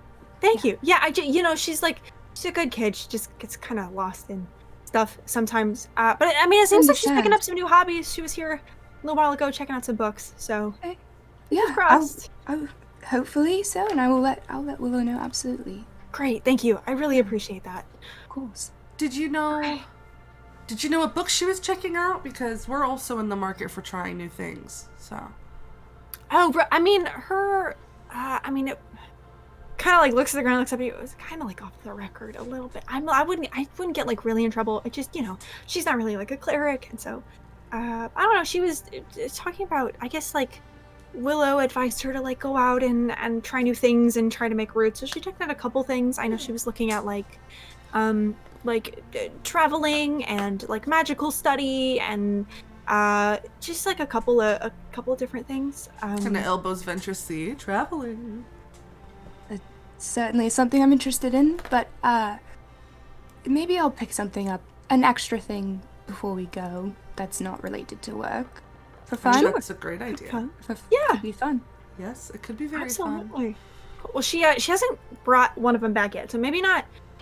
Not that book. Well, maybe a different book in the same section. It's a lot of books in here, so yeah. I'm sure but we'll I mean, find also something. like, you're very capable. You do a lot. I don't know what you would do with a book on runes anyway. So, but yes, if you need anything, let me know. I'm gonna go. Runes. Yeah, we have all kinds of like making runes and modifying runes and Kalara, magic, divine land, a lot of magic stuff here. I could probably get you a similar one though if you needed it. Yes, I would love that actually. Yeah, great. I will go look and see what we have. Please help yourself. Tables. Amazing. Yeah. Thank you. Of course. Yeah. She walks off. Your little dragons and your flumps go off in search of what you're looking for, and you can easily grab a table if you would like to. A couple moments later, so Kangal, you looked for magical illnesses, right? And you had 6? Mm-hmm. Cool. So you get the heart spirits kind of appear, and so like your tiny tome finders find the books and then don't have the hands to carry them, but they surely are just kind of out in space. So one of the heart spirits kind of appears next to you, Kangal, this little guy with no face, and these tiny little like almost like me hands, the round kind of ones, kind of like holding a huge stack of books and almost like it weighs nothing, just hold it out to you. Thank you. And drops the arms and just kind of looks at you. Gives them a noodle. Kind of takes it in their hand, looks at it, does not have a mouth, looks up at you, holds up their other hand, and there's this swirl of magic from around it, and a little like iris, like a purple iris appears. They hold it out to you. Thank you. Looks at you for another second, and then just kind of like waddles back off to the little step off and floats away. You see a couple of the heart spirits look at the spaghetti noodle in the hand, and they're just like hunched over it, staring at it, absolutely fascinated by the noodle that they have been given. I'm spreading my religion. Right. Noodle. Yeah. Noodle. No, you're so true. Yeah, so you get 6 books. Some of them are magical illness is kind of a broad genre. So I would say you get like 4 that are mixes of like magical illnesses in the past that have spread through, and the process of testing and finding cures and treatments for them. A lot of like medical history books kind of here. You get 1 on like a magical illness that spread through a lot of the crops on Desar's Divine Land like 1,500 years ago and has since been eradicated, but it talks a lot about like the way that took root in the plants and how it presented as and where they think it came from and how it spreads and how to prevent spread. Just kind of all kinds of information about this one very specific magical illness. And then I think you get the last, what was that? That was 4. So the last like 2, I think you get kind of a more general study, like almost an encyclopedia of known magical illnesses and their treatments. These are a little bit like broader information, but also less specific about each. You can absolutely take the time to look through these, though, if you would like to. Ventress, you were looking, remind me, for Sunder's Divine Land. What was the other term? I forgot. And Destruction. Destruction. Destruction, Yeah. that's right, cool. And you had 3 little guys? Cool. One of the books is delivered by a heart spirit, the other one is delivered by all 3 of your dragons carrying it so valiantly because goddamn, I love they're going to them. carry this if it kills them. They're doing their best. Yeah, so the one that the heart spirit delivers to you, you get, it's sort of like a comprehensive guide of the broad strokes of the events of the rift. You think this has just a lot of general knowledge, a lot of like eyewitness accounts and sort of like historical commentary on the rift. And the other is a like, it looks like it's got a layer of dust on it, and it's sort of this like really old guidebook to the archipelago. And if you kind of like flip through it, you see there's like information about what everyone's divine lands looked like around like 1,300 years ago, which is about 100 years before the rift happened. And just a little more information in there. You get the sense that if you look, you could probably find Sunder's Divine Land and some information about what that looked like in the past. So you guys setting in, heading to work? Amazing. Study. Hell yeah, brother. Both of you then go ahead and make me a investigation or history check. I know you have advantage on history checks, so if you want to do that, that's okay. History. I'll do history. Hell yeah. We still have advantage? We have advantage, you just said that. On history checks. 19. 19, hell yeah. You are still subtracting 4? Yes, so 22 minus 4. 18. 18, thank Nice. you. That's Hell good. yeah. Kengal, what information specifically are you looking for on magical illness? I think just like causes and like root causes and where it comes Okay. from and like how Sure. it spreads. Okay. So I think with that role, I mean, you have a lot of information about a lot of different types of magical illness. And so I think with that role, you can kind of come to the conclusion that one, like every magical illness is slightly different, but a lot of the ways in which they appear in the archipelago involve, it's very rarely that like one living thing just wakes up and gets sick one day and it spreads. It's usually the magic or the root of the power for whatever it is that is ill, whether that's plants or people or animals, somehow gets infected with something foreign and does not know how to fight it off. And there's a lot of information about like how the magic can be trained to fight it off over time, while like the symptoms are treated. You would also know that like when all those crops on Desar's Divine Land got sick, you would know that like a section of the crops had to be culled essentially because they were too far and they had to protect the rest of them. But not everyone is like that. Some of them it's just like, 2 days later, Telios and the clerics and Kalara's clerics kind of came together and workshopped a poultice that could be applied to the leaves, and it was fixed. So they're a little bit different across all these different types. But I think what you take away from it is, one, it often takes a pretty hefty amount of experimentation to find like an actual cure beyond just like the treatment of symptoms, and that it usually comes from like the root magic of whatever it is. There has never been a sickness quite like the one you are dealing with, so there isn't a ton of research on it. But you do know it is possible. It just takes time if you have time. Cool. Venturous, with your 18, first, so you get the information about Sunder's Divine Land. So you would know Sunder's Divine Land is now in the modern age called Ruin. That is not the name that it had when it existed before the Rift. It used to be known as Prosperity. It was a thriving city, almost as much a hub of like life and the population, and to some extent magical innovation, as Tethelin was, and it actually held about half of the archipelago's population. It was such a big city. This was like, you know, Tethelin is obviously the physical center of the archipelago. This was sort of like the cultural center of the archipelago. It was very much a city. There were like a lot of large buildings in it. A lot of diplomats would go there to meet. You would know, or I think you could infer that the divine summits were almost always held here, unlike now where they kind of revolve around all the divine lands. Yeah, it was beautiful. There's some talk about like gold, like literal golden infrastructure, and these buildings that would like catch the light and shine in them, almost like a beacon. Cities, yeah. Yeah, we love a shiny city. Like fantasy skyscrapers, so not quite as big, but still pretty and catching the sun. You would also know there is like a little, in that sort of outdated guide to the archipelago, there is sort of a footnote that has been like handwritten, almost as if somebody was reading this and went, oh, we should update this, but we don't really want to print a new one, just to like update and say like, Ruin has since been abandoned since the Rift. And there's like a little bit of a year, which you know was about the time of the Rift. Going in the other book with that role, you kind of get the broad strokes of the Rift and what happened. A lot of this is like interviewing of eyewitnesses and people who lived through it. So you don't know how entirely accurate this all is, but you do know that there are a lot of very common themes in it. So you know there's like a decent amount of truth can be pulled from this.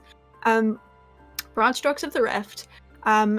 There is a legend that Sunder, who was not known as Sunder at the time, fell in love with a woman whose name has not survived history. And they were madly in love, like to the point where they were almost, though they were not like the actual deities of love, they were kind of treated that way by the people as the sort of like shining example of true love in the archipelago. Some people describe it as like their presence brightened every space they walked through because of how vibrant their love for each other was. They had one child, Sidair, who you obviously now know is a god, but was only a demigod at the time, like Pamali. And as this nameless woman, grew older, Sunder began frantically looking for ways to extend her lifespan, as he was a god and will live in perpetuity, and she was not. She was a Castellan. There's some like speculation by a high-ranking cleric of Venedra that like they overheard Sunder petitioning the other gods at a summit to try and raise her to godhood. There's sort of an annotation in there that like they don't know how true that is, but it's sort of something that someone said they overheard once the Rift ended. And then when the day finally came, she passed peacefully in her sleep, as people are to do. And Sunder was in the middle of like the town square, essentially begged Zirian to bring her back as the god of death. That is something that he could do, but her soul was not willing because she lived a long and happy life with her family. And Sunder didn't like that answer, grief-stricken. And so he launched a war on the gods and on the people. He nearly killed Venedra in the process as this sort of vengeance because he was grieving, and if Zirian wouldn't help him, then he should be grieving too. And the reason the archipelago divine lands have kind of shifted the way they have are a direct result of the way in which the gods fought with each other. It permanently changed the landscape and also caused that, you guys saw it a couple days ago, that like seam in the bubble that the archipelago is in, that astral water kind of comes in, that was also from this big fight between the gods in the rift. And Sunder did end up kind of falling from divinity because all of the gods and some of their high-ranking clerics teamed together to chain him. Gods cannot really be killed without great cost, and so the only thing they could do was strip him of his divinity. You would know his final act as a god was to erase his former name and the name of his love from history, as he did not feel anybody deserved to speak either of their names again. Felt very betrayed. And Sidair was elevated into his place as a new god of a new kind of justice, but justice that comes from community and the people and not the ideals of one person. And no one has heard from Sunder since. Prosperity was essentially evacuated. Everyone was forced to leave, and it has sat in literal ruin ever since. And that is kind of the information you get from that. Wow. Yeah. Or at least that is what the eyewitness testimony from the time is. Okay. Wow. Find anything interesting? Quite a lot about Sunder and maybe his reasoning, which is grief. Can And be love, quite the weapon. right? Yeah. Grief and love do tend to go hand in hand. Sorry. But it just didn't, couldn't get through it. Anyway, just a lot of eyewitness testimony and, understanding despite the circumstances. Did you find anything? Lots. Not entirely sure if any of it's what I'm looking for, but if you guys think that Sunder is the cause, then you might have to go look where he is.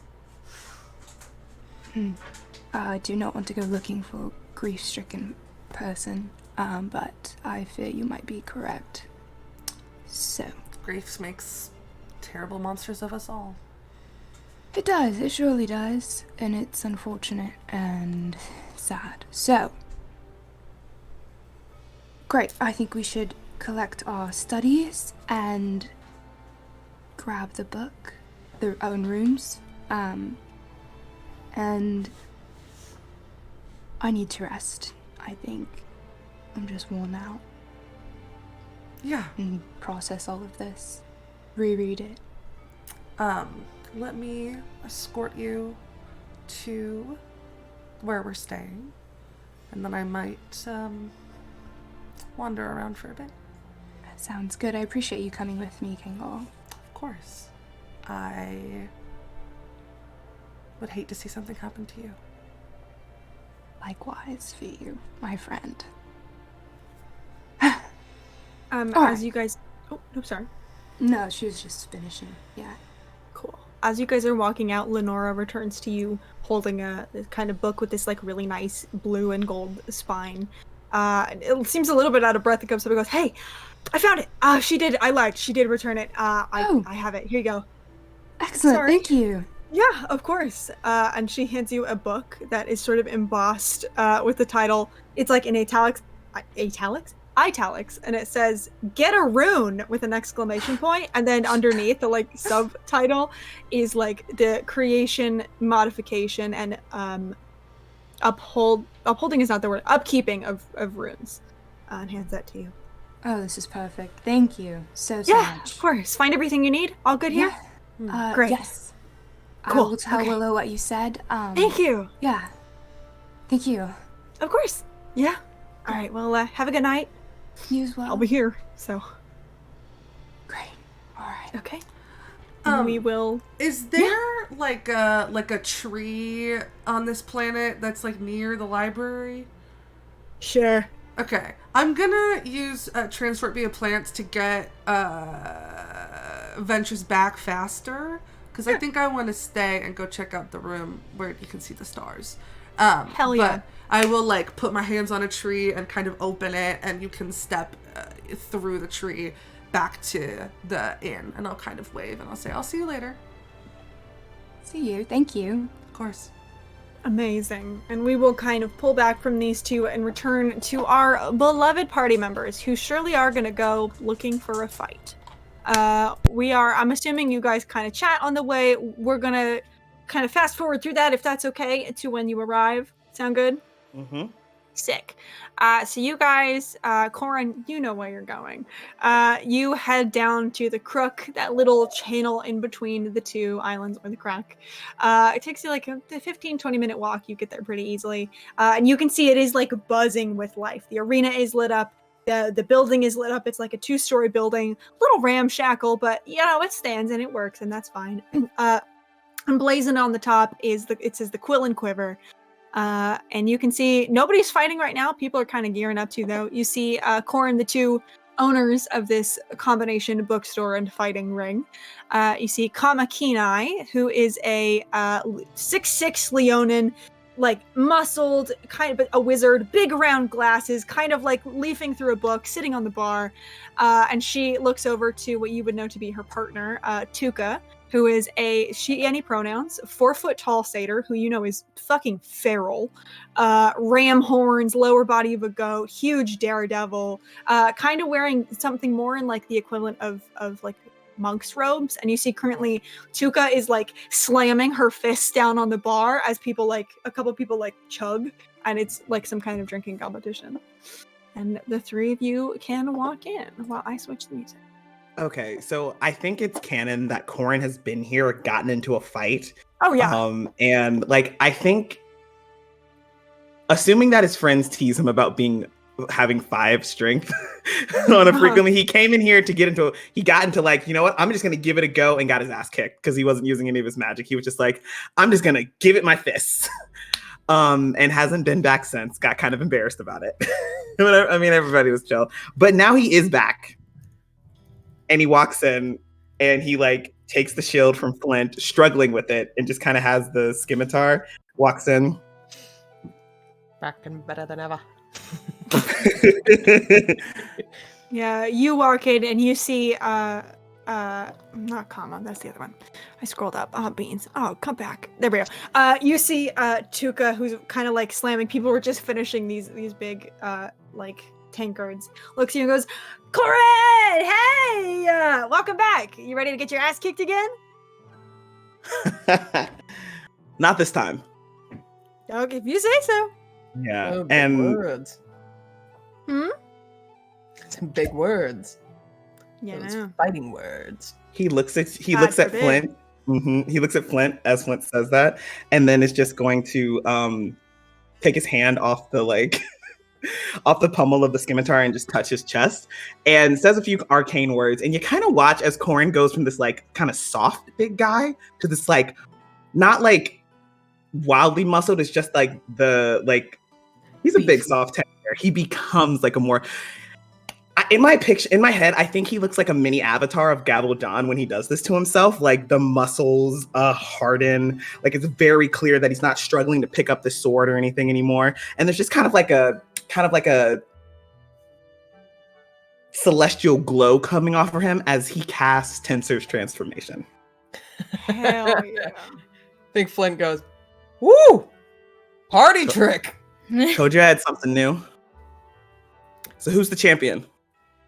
Kama, who is kind of looking at their book, looks up and goes, when did you learn that? That's a good spell. But yeah. Where did you learn that? You know. I some don't. tricks. Sorry. Sorry. Some tips from my uncle, you know. Kind of, Kama like sits back a little and goes, we cannot all have a god for an uncle, but still. Seems like you will have an interesting match.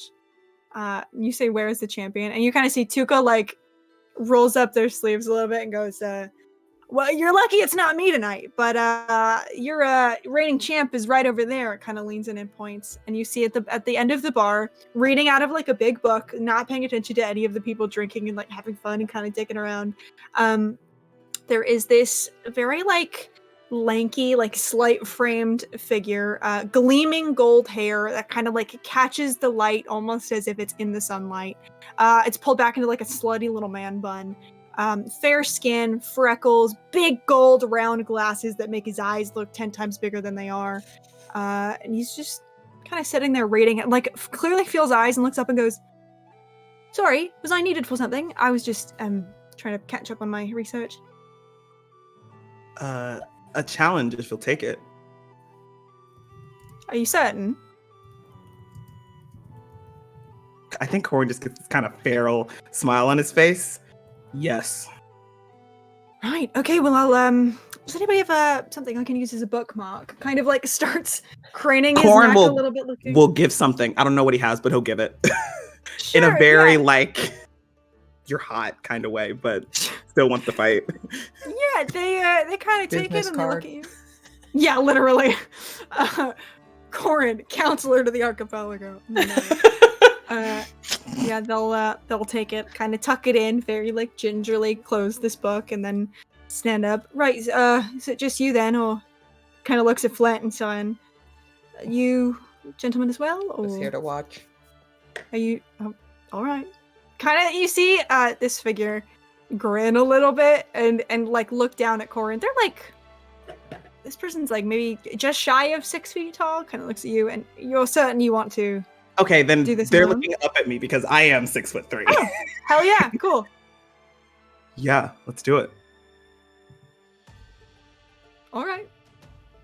And you see they kind of like very pointedly look you up and down, and then he kind of like shucks off this like brown pea coat that he's been wearing and throws it on the stool and sets off for the ring. Trying to decide, is everybody okay if we go like 10 minutes over? I don't think this will take super long. I just want to check. Yeah. Cool. With love in my heart to you. You're so good and you're so capable, Corin, and I love you dearly. I just know things that you don't know. You know what? Oh. I don't like this, but I'm gonna do it. Don't worry about it. Listen, well, you're not gonna die. I'm not gonna let you die. It's just, Oh my god, Corin's gonna die. I'm not gonna die. It's You just, don't even know the person's name, and yet here you are, walking in, ready to be just fucking demolished. I love it. Right? Listen, it's not gonna be as bad So as the bad first for it. time. You know what? I'm gonna give you DM inspiration to use in this fight because I think you're gonna need it. Anyway, I have advantage on all of my attacks. Let's You just also have go. AC. You have an AC bump. I Come do on. have an AC of 17 You right do. now. you'll need it. Cool. So, What does this mean? The shit talker. Who is this guy? You know what? Let's go. Let's go. Let's fight. yeah, you got maybe you'll roll only not 20s. You never know. Who's to say? You see this figure kind of like steps up these like very clearly like handmade and not well stairs up into this big ring, and all of the people in the crowd like begin to cheer and kind of like take their cups or like hit the floor and begin just kind of like just like getting a little beat going here. Tuca climbs up on the bar and goes, "All right, everybody, in this corner we have our reigning champion, Helion!" And the whole crowd just like roars in support. And in this corner, the very brave to go on his own, but still the very brave Counselor Corin. And you get like, make me a flat charisma check, actually, Oh, if you don't I'm mind. good at those. It's fine. Yeah, I believe in you. James, that is a 27. That's the highest Oh, I can yeah. get without a nat 20. Wait, The no, crowd kind of like, you know, these people haven't seen you fight before, but they are so impressed that you just stepped into this ring completely on your own, and don't look scared even a little bit, because they have seen Helion fight, because Helion's fought a couple people tonight. And you kind of like, he's the reigning champ of the evening. You step up into this ring, and people kind of hit their glasses and the floor a little bit harder. You have some support. People are very interested to see what you're gonna do and what's gonna happen. And let me switch the music here. But Tuca kind of gets up and goes, "All right, everybody, listen. We want a clean fight, or at least I don't know. If it's entertaining, it's fine. I don't really care that much. This isn't regulated. Magic is fine. You're gonna need it anyway. You guys ready? Need anything from me? Got your armor and your weapons and shit?" All right. Helion who I cannot ever say is not armed, does not have any kind of spell book, does not have any kind of magical focus, nothing to fight that you can see, kind of like stretches out their very bony shoulders and goes, yeah, I've got everything I need. Got everything you need. Let's go. Oh my god. Reaches out. Flint's over in the corner, like feet kicked up, and he's placing bets against Corrin, but goes like, "This is for you, buddy." God, that is bastard. You don't know. You don't know. You don't know what I'm betting. Helion kind of reaches out, offers to shake your hand. Yeah, I'll shake it. Absolutely. And with that, you hear Tuka hit this like big bell in the back to signify the round. If you could roll me initiative, please, I would really appreciate that. Okay. I gotta pull up the stat block. 17. 17. Wait, what's my bonus? Because I also rolled a 17. It's more than that. Okay, great. Let me add. We're just gonna do it this way. This makes the most sense because there's only 2 people, so I don't really need an initiative tracker. Hell yeah, brother. Cool. So, Helion is first. So you kind of step into this ring, you get ready, this bell rings, and you see Helion kind of look at you, take off his glasses, fold them up a little bit, put them in a pocket. You see closes his eyes, takes a breath, and as magic swirls around them, you see his form begin to shift and grow larger and larger and larger, and a scaled tail comes out the back. And it is gleaming gold. It is shining in the light as a adult solar dragon. Oh shit. Appears before you and looks down at you. Flint, get in there! You're gonna get your shit. No! Rock. No!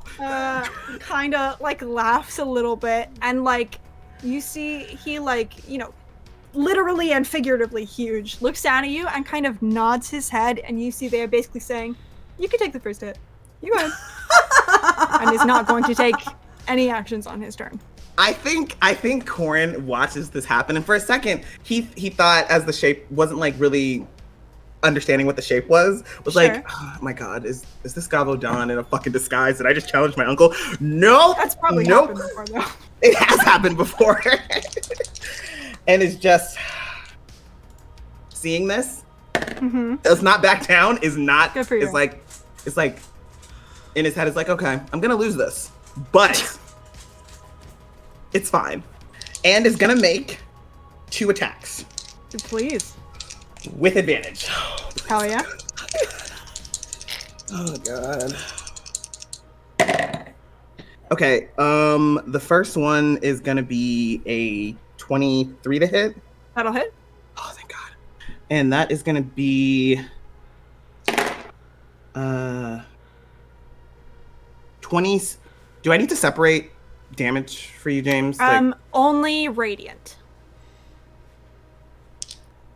Okay, yeah, so it's gonna take 25 points of slashing and force damage. Okay. And then second attack. Oh god. God, I feel like I'm gonna vomit. Is, oh man, I was so close to an extra 20. It was the 19 plus 7. And then that 6? Yeah. Oh, to hit? To hit. Yeah. And then the second attack is gonna be, oh, that's not bad. Sorry, James. You're fine. What are you, by yourself facing down a dragon or something? What are you saying this about? 10. Also, 15, 10 more? 24. No. I'm counting. I'm sorry. I'm with you. No, you're fine. 26 more points of slashing and force damage. Amazing. Yeah, you see, I mean, you hit him. You did a good job. There's like a one scale that comes a little loose and a little bit of light starts to beam out from it. I would just like to say for the record, so that nobody can ever call me a mean dungeon master again, this was initially an ancient solar dragon. And when the party split, I said, okay, we'll move it down a little bit. So nobody ever say I didn't do anything. Oh my god. Amazing. Is there anything else you'd like to do on your turn? God, nope, he can't to do anything else. He can't cast any spells while he's in this form. Okay. So that's gonna be it. Slow clapping in the corner is like, woo! Wait, I think while he's like, before he makes the attacks, he does like a little like quick little dervish that Flint knows that he saw Flint do and could never do before. So very much is like, I can do this right now. Okay, but it's just I love that. Shield up. Hell yeah. Helion kind of like looks down at you. You see just like a little bit, like a glimmer of approval at how like not shaken you appear to be, and kind of nods and then rears back. First attack that's going to come around is going to be a tail attack as this huge like gleaming golden tail whips around to try and knock you off your feet. Let's see what we roll. Hey, maybe I'll roll bad. You never know. Possible. James, just stop. Just stop. I didn't, and I'm so I sorry know you about fucking didn't. that. Does it 28 hit, Corin? Yeah, James, it does. Great. Okay, yeah, cool. Now I was just checking, I don't know. Hey, it's okay. This is only 1d6 damage. It's okay. And I rolled a 1, so you take 8 points of damage, but that's on the first attack. Second attack is going to be a bite attack as this sort of tail whips around to hit you, and like you're just finished dodging it, and you look up, and there is just a huge set of teeth coming at you. That is a... What's my miss? That is a 19 to hit. My AC 17, James. Okay, that's okay. He's gonna take a little nibble, just a little one. You look so delicious. He's just gonna go, I mean, corn is tasty. So true. Okay, that is, that's almost max damage. Okay, that is 11, 18, 19, 20, 21, 22, 23, 24 points of radiant and piercing damage. It's kind of a mix of both. That is fine. And that's gonna be his turn. He's going a little easy on you to start, but he kind of like pulls back a little bit and looks at you and waits to see what your reaction to this is, and it's your turn. I think Corn is an adrenaline drunkie to his core. What? And no. This thing happening, the bite, the whole thing is just he is getting hot. The room is getting hot with how excited he is about this. And also I want you to know, hasn't gone through my 10 hit points yet. Good to know. Still at a full good 119 plus stuff. Okay, next. You want some help? No. Good, Sharon kinda leans because over this and face goes, is too "That's pretty to good, get 'cause burned off. Yeah, and I'm not fucking getting in there. What the hell are you talking about? Absolutely not. Okay. I thought I got Jesus Christ. Okay. Is a 22 gonna hit? It does. Sweet. And then the second attack, 19 plus stuff. So both of those hit. I'll just roll all the damage together. Sounds good. Ooh, yeah, okay. 22.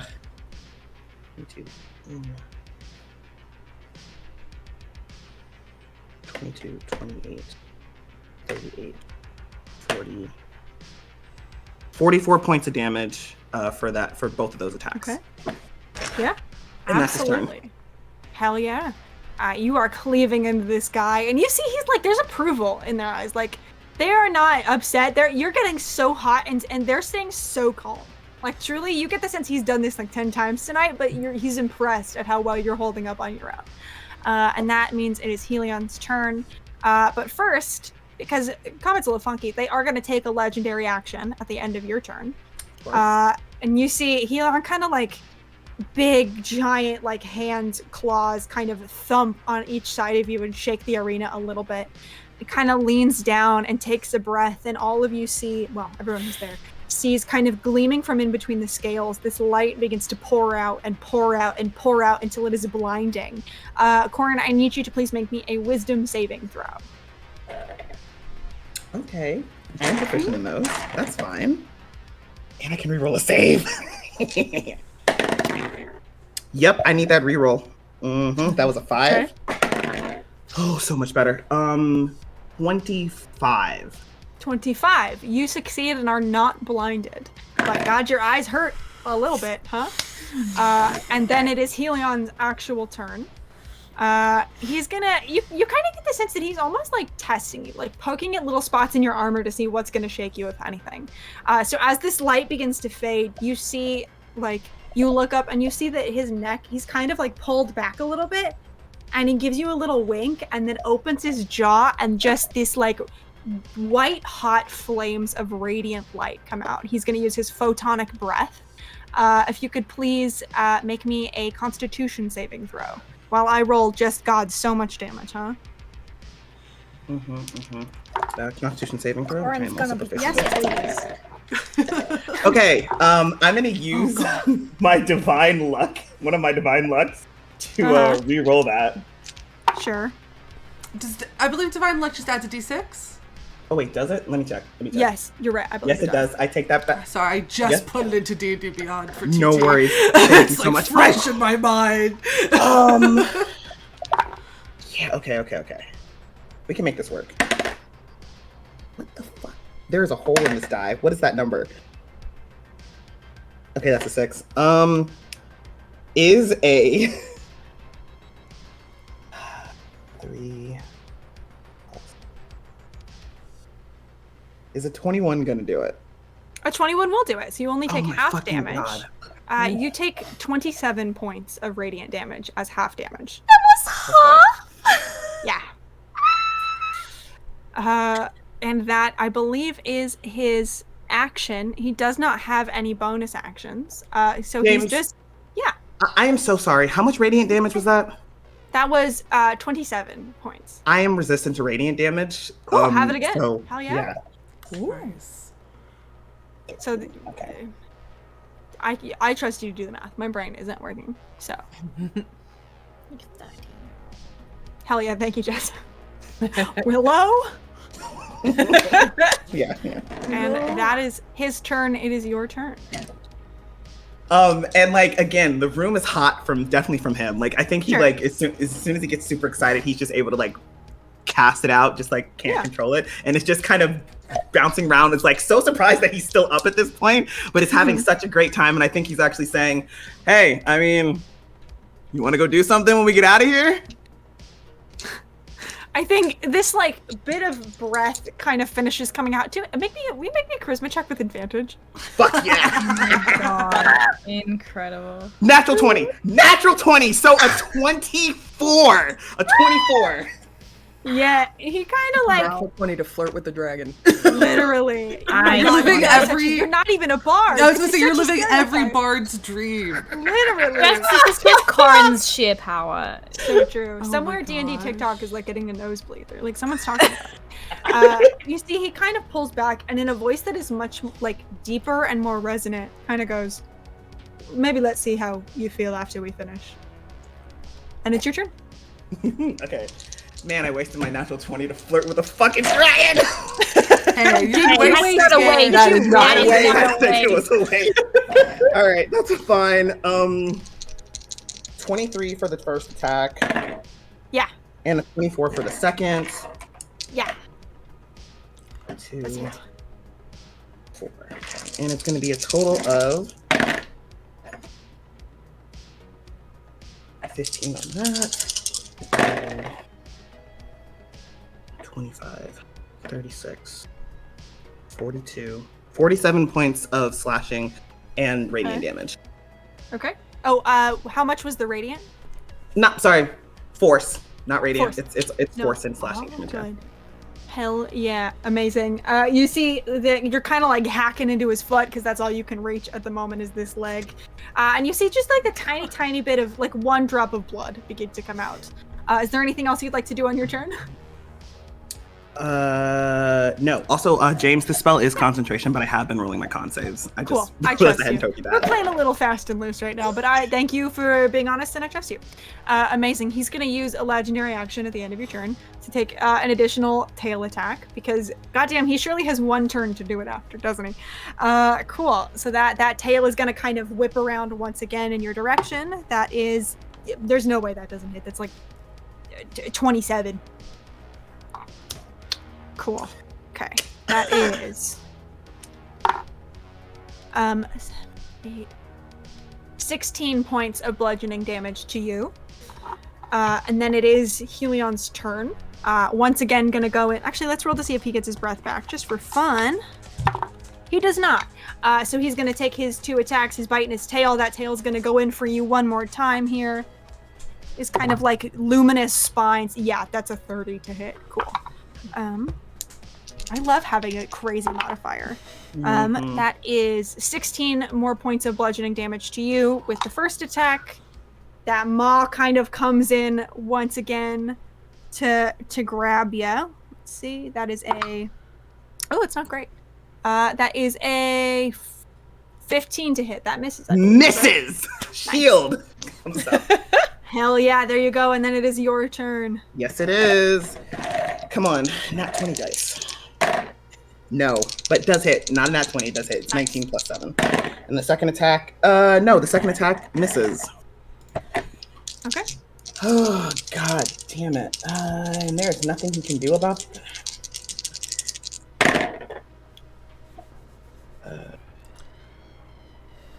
God, the trash.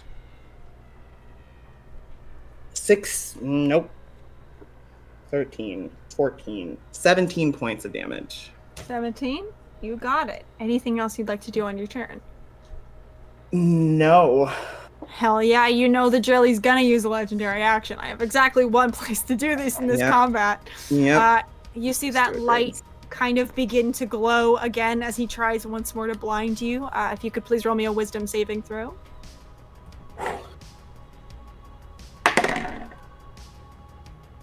Okay, his last divine luck is gonna get into this.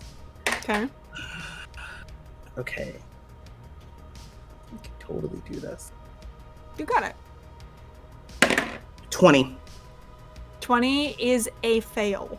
Oh! With a Fuck, DC okay. of 23, you are blinded until the end of your next turn. Fuck. Okay, that's fine. That's fine. And now it is his turn. Snail, my rules lawyer for good. Hi. Would remind me He if has you're advantage blinded- on me. Cool. He That's what I has figured. advantage on all of his attacks, and Corin has disadvantage on all of his attacks. Amazing. Great. And he does, in fact, get his breath recharged. However, he's not going to use it this time for fun. I'm going to do that multi-attack on you once more. Let's see what happens here. You rolled a That is natural a 20, nat didn't 20. you? I Yeah, you did. did. Yeah. Go I ahead. did just roll a nat 20 It's on the fine. bite attack. So let me... It's fucking fine. Cool. I have 109 hit points. Hell yeah. That is 28 points of bludgeoning damage to you, my beloved friend. And then we're coming in with the tail. Oh no, That's I'm fine. sorry. I rolled wrong damage. I'm gonna cut that in half. I'm just gonna add one. I should be adding 2 more d6. I'm gonna add 1 more instead. So that's just an additional 5 to you. Tail's gonna come in on this side then. I was looking at the tail damage and not the bite. So wait, 38 plus 5. Yes. What is that? 43. 40, 30, 43. 43. Okay, he's fine. He's still up. Okay, that tail's gonna come in to try and see if we can change that. I don't think you're gonna, but go ahead. That's actually might miss. That's an 18? 17. Okay, yeah. It's alright, this is the smaller of the two. And it's not a nat 20, so you're fine.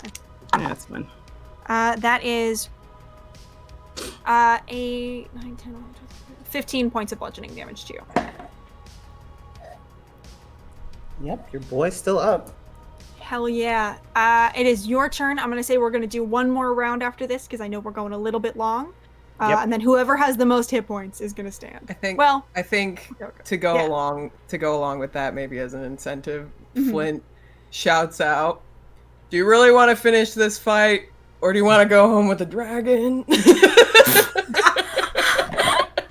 You act like I You know, can't do kinda looks both. over and looks back at you. Okay. He has disadvantage because he's blinded, but he gets advantage from his spell, so it's just a straight roll. Sure. Okay. Is it gonna be these dice? Yep. You got okay. it. Do I have it? Okay, I'm just gonna roll both my attacks. I'm just gonna You roll got it, both you my got it. attacks. I love you so much, James, but I want to say this on live. Eat shit. That's a natural 20 and a 19. Both of my attacks hit, and I'm fucking this guy up, even though he's gonna wreck my shit in a second. Is that both of your attacks with disadvantage? It's a straight roll, right? Because it's advantage and disadvantage. Oh, that's right. Yeah. No, you're so Yeah. true. So Oh, yeah, so that was just my 2 attacks. Hell yeah. Flint looks like a little bit nervous as Corin's like doing pretty well, and like looks over at Sarandon and goes, I put a lot of money on this. You better give me some when I lose, you fucker. Okay. I got all my dice. You got it.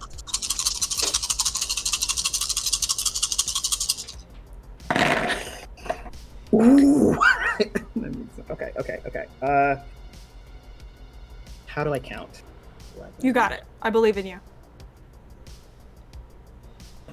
20, 28, 36, 42, 47, 48, 52, and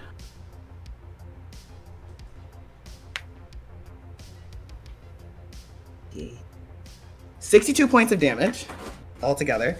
And then Corin is going to bonus action use like how much? Sorry, 1 second, James. No, you're fine. Okay, he's gonna do. Corin's gonna. I think what he's actually gonna do. He knows that he's going to lose the fight, and he thinks he's put up a good enough time. Sure. And so, if you will allow me to say he does this, James, legally, I can only use 4 of my healing like pools of hit points. But I think he'll like do that and then turn around and say, "I know when I'm not going to win something." Drop the sword and sealed, and then use all 14 of his dice to heal himself back up, and then turn to the dragon. I think I feel pretty good after this fight. For what it's worth, you see like just a little bit of like sweat has formed on his brow now as you've been hitting him hard, and he looks down at you and goes, "You finished? You're conceding the match, just to be clear." We know how it's gonna end, unless you're telling me I've got a chance. I never said that. Yeah. At least not in this ring, anyway. Then yeah, I'm conceding. Okay, you see hear the Flint whole in the background. You see the whole crowd kind of like cheers in solidarity as Helion descends once again into this kind of like slight angular form. And he looks at you. He's a little out of breath and holds out a hand. Says, "It was a valiant try." And shakes it and kind of gives it a little bit of a squeeze. And the whole crowd it's kind of mixed. Like half the crowd is cheering his name, half the crowd is cheering your name. It's a really weird, discordant mess. But you've won over this crowd at the very least with your bravery. And Helion kind of like throws an arm around your shoulder a little bit and says, "It was a good match. I'd love to buy you a drink if you're not busy somewhere else, you know." He had a British accent. He doesn't anymore. I forgot. No, I'm free all night. Corin punched the British out of him. So true. It was a ruse. We'll go with that. And as the two of them walk off towards the bar through this crowd of cheering patrons, that is where we're going to call it for today. Thank you so much for joining us. We'll see you back here in 2 weeks to see how everything goes totally well and normal and nothing bad happens, even a little bit at the Divine Summit. Be sure to tune in this weekend for our programming, and we'll see you soon. Bye. Bye.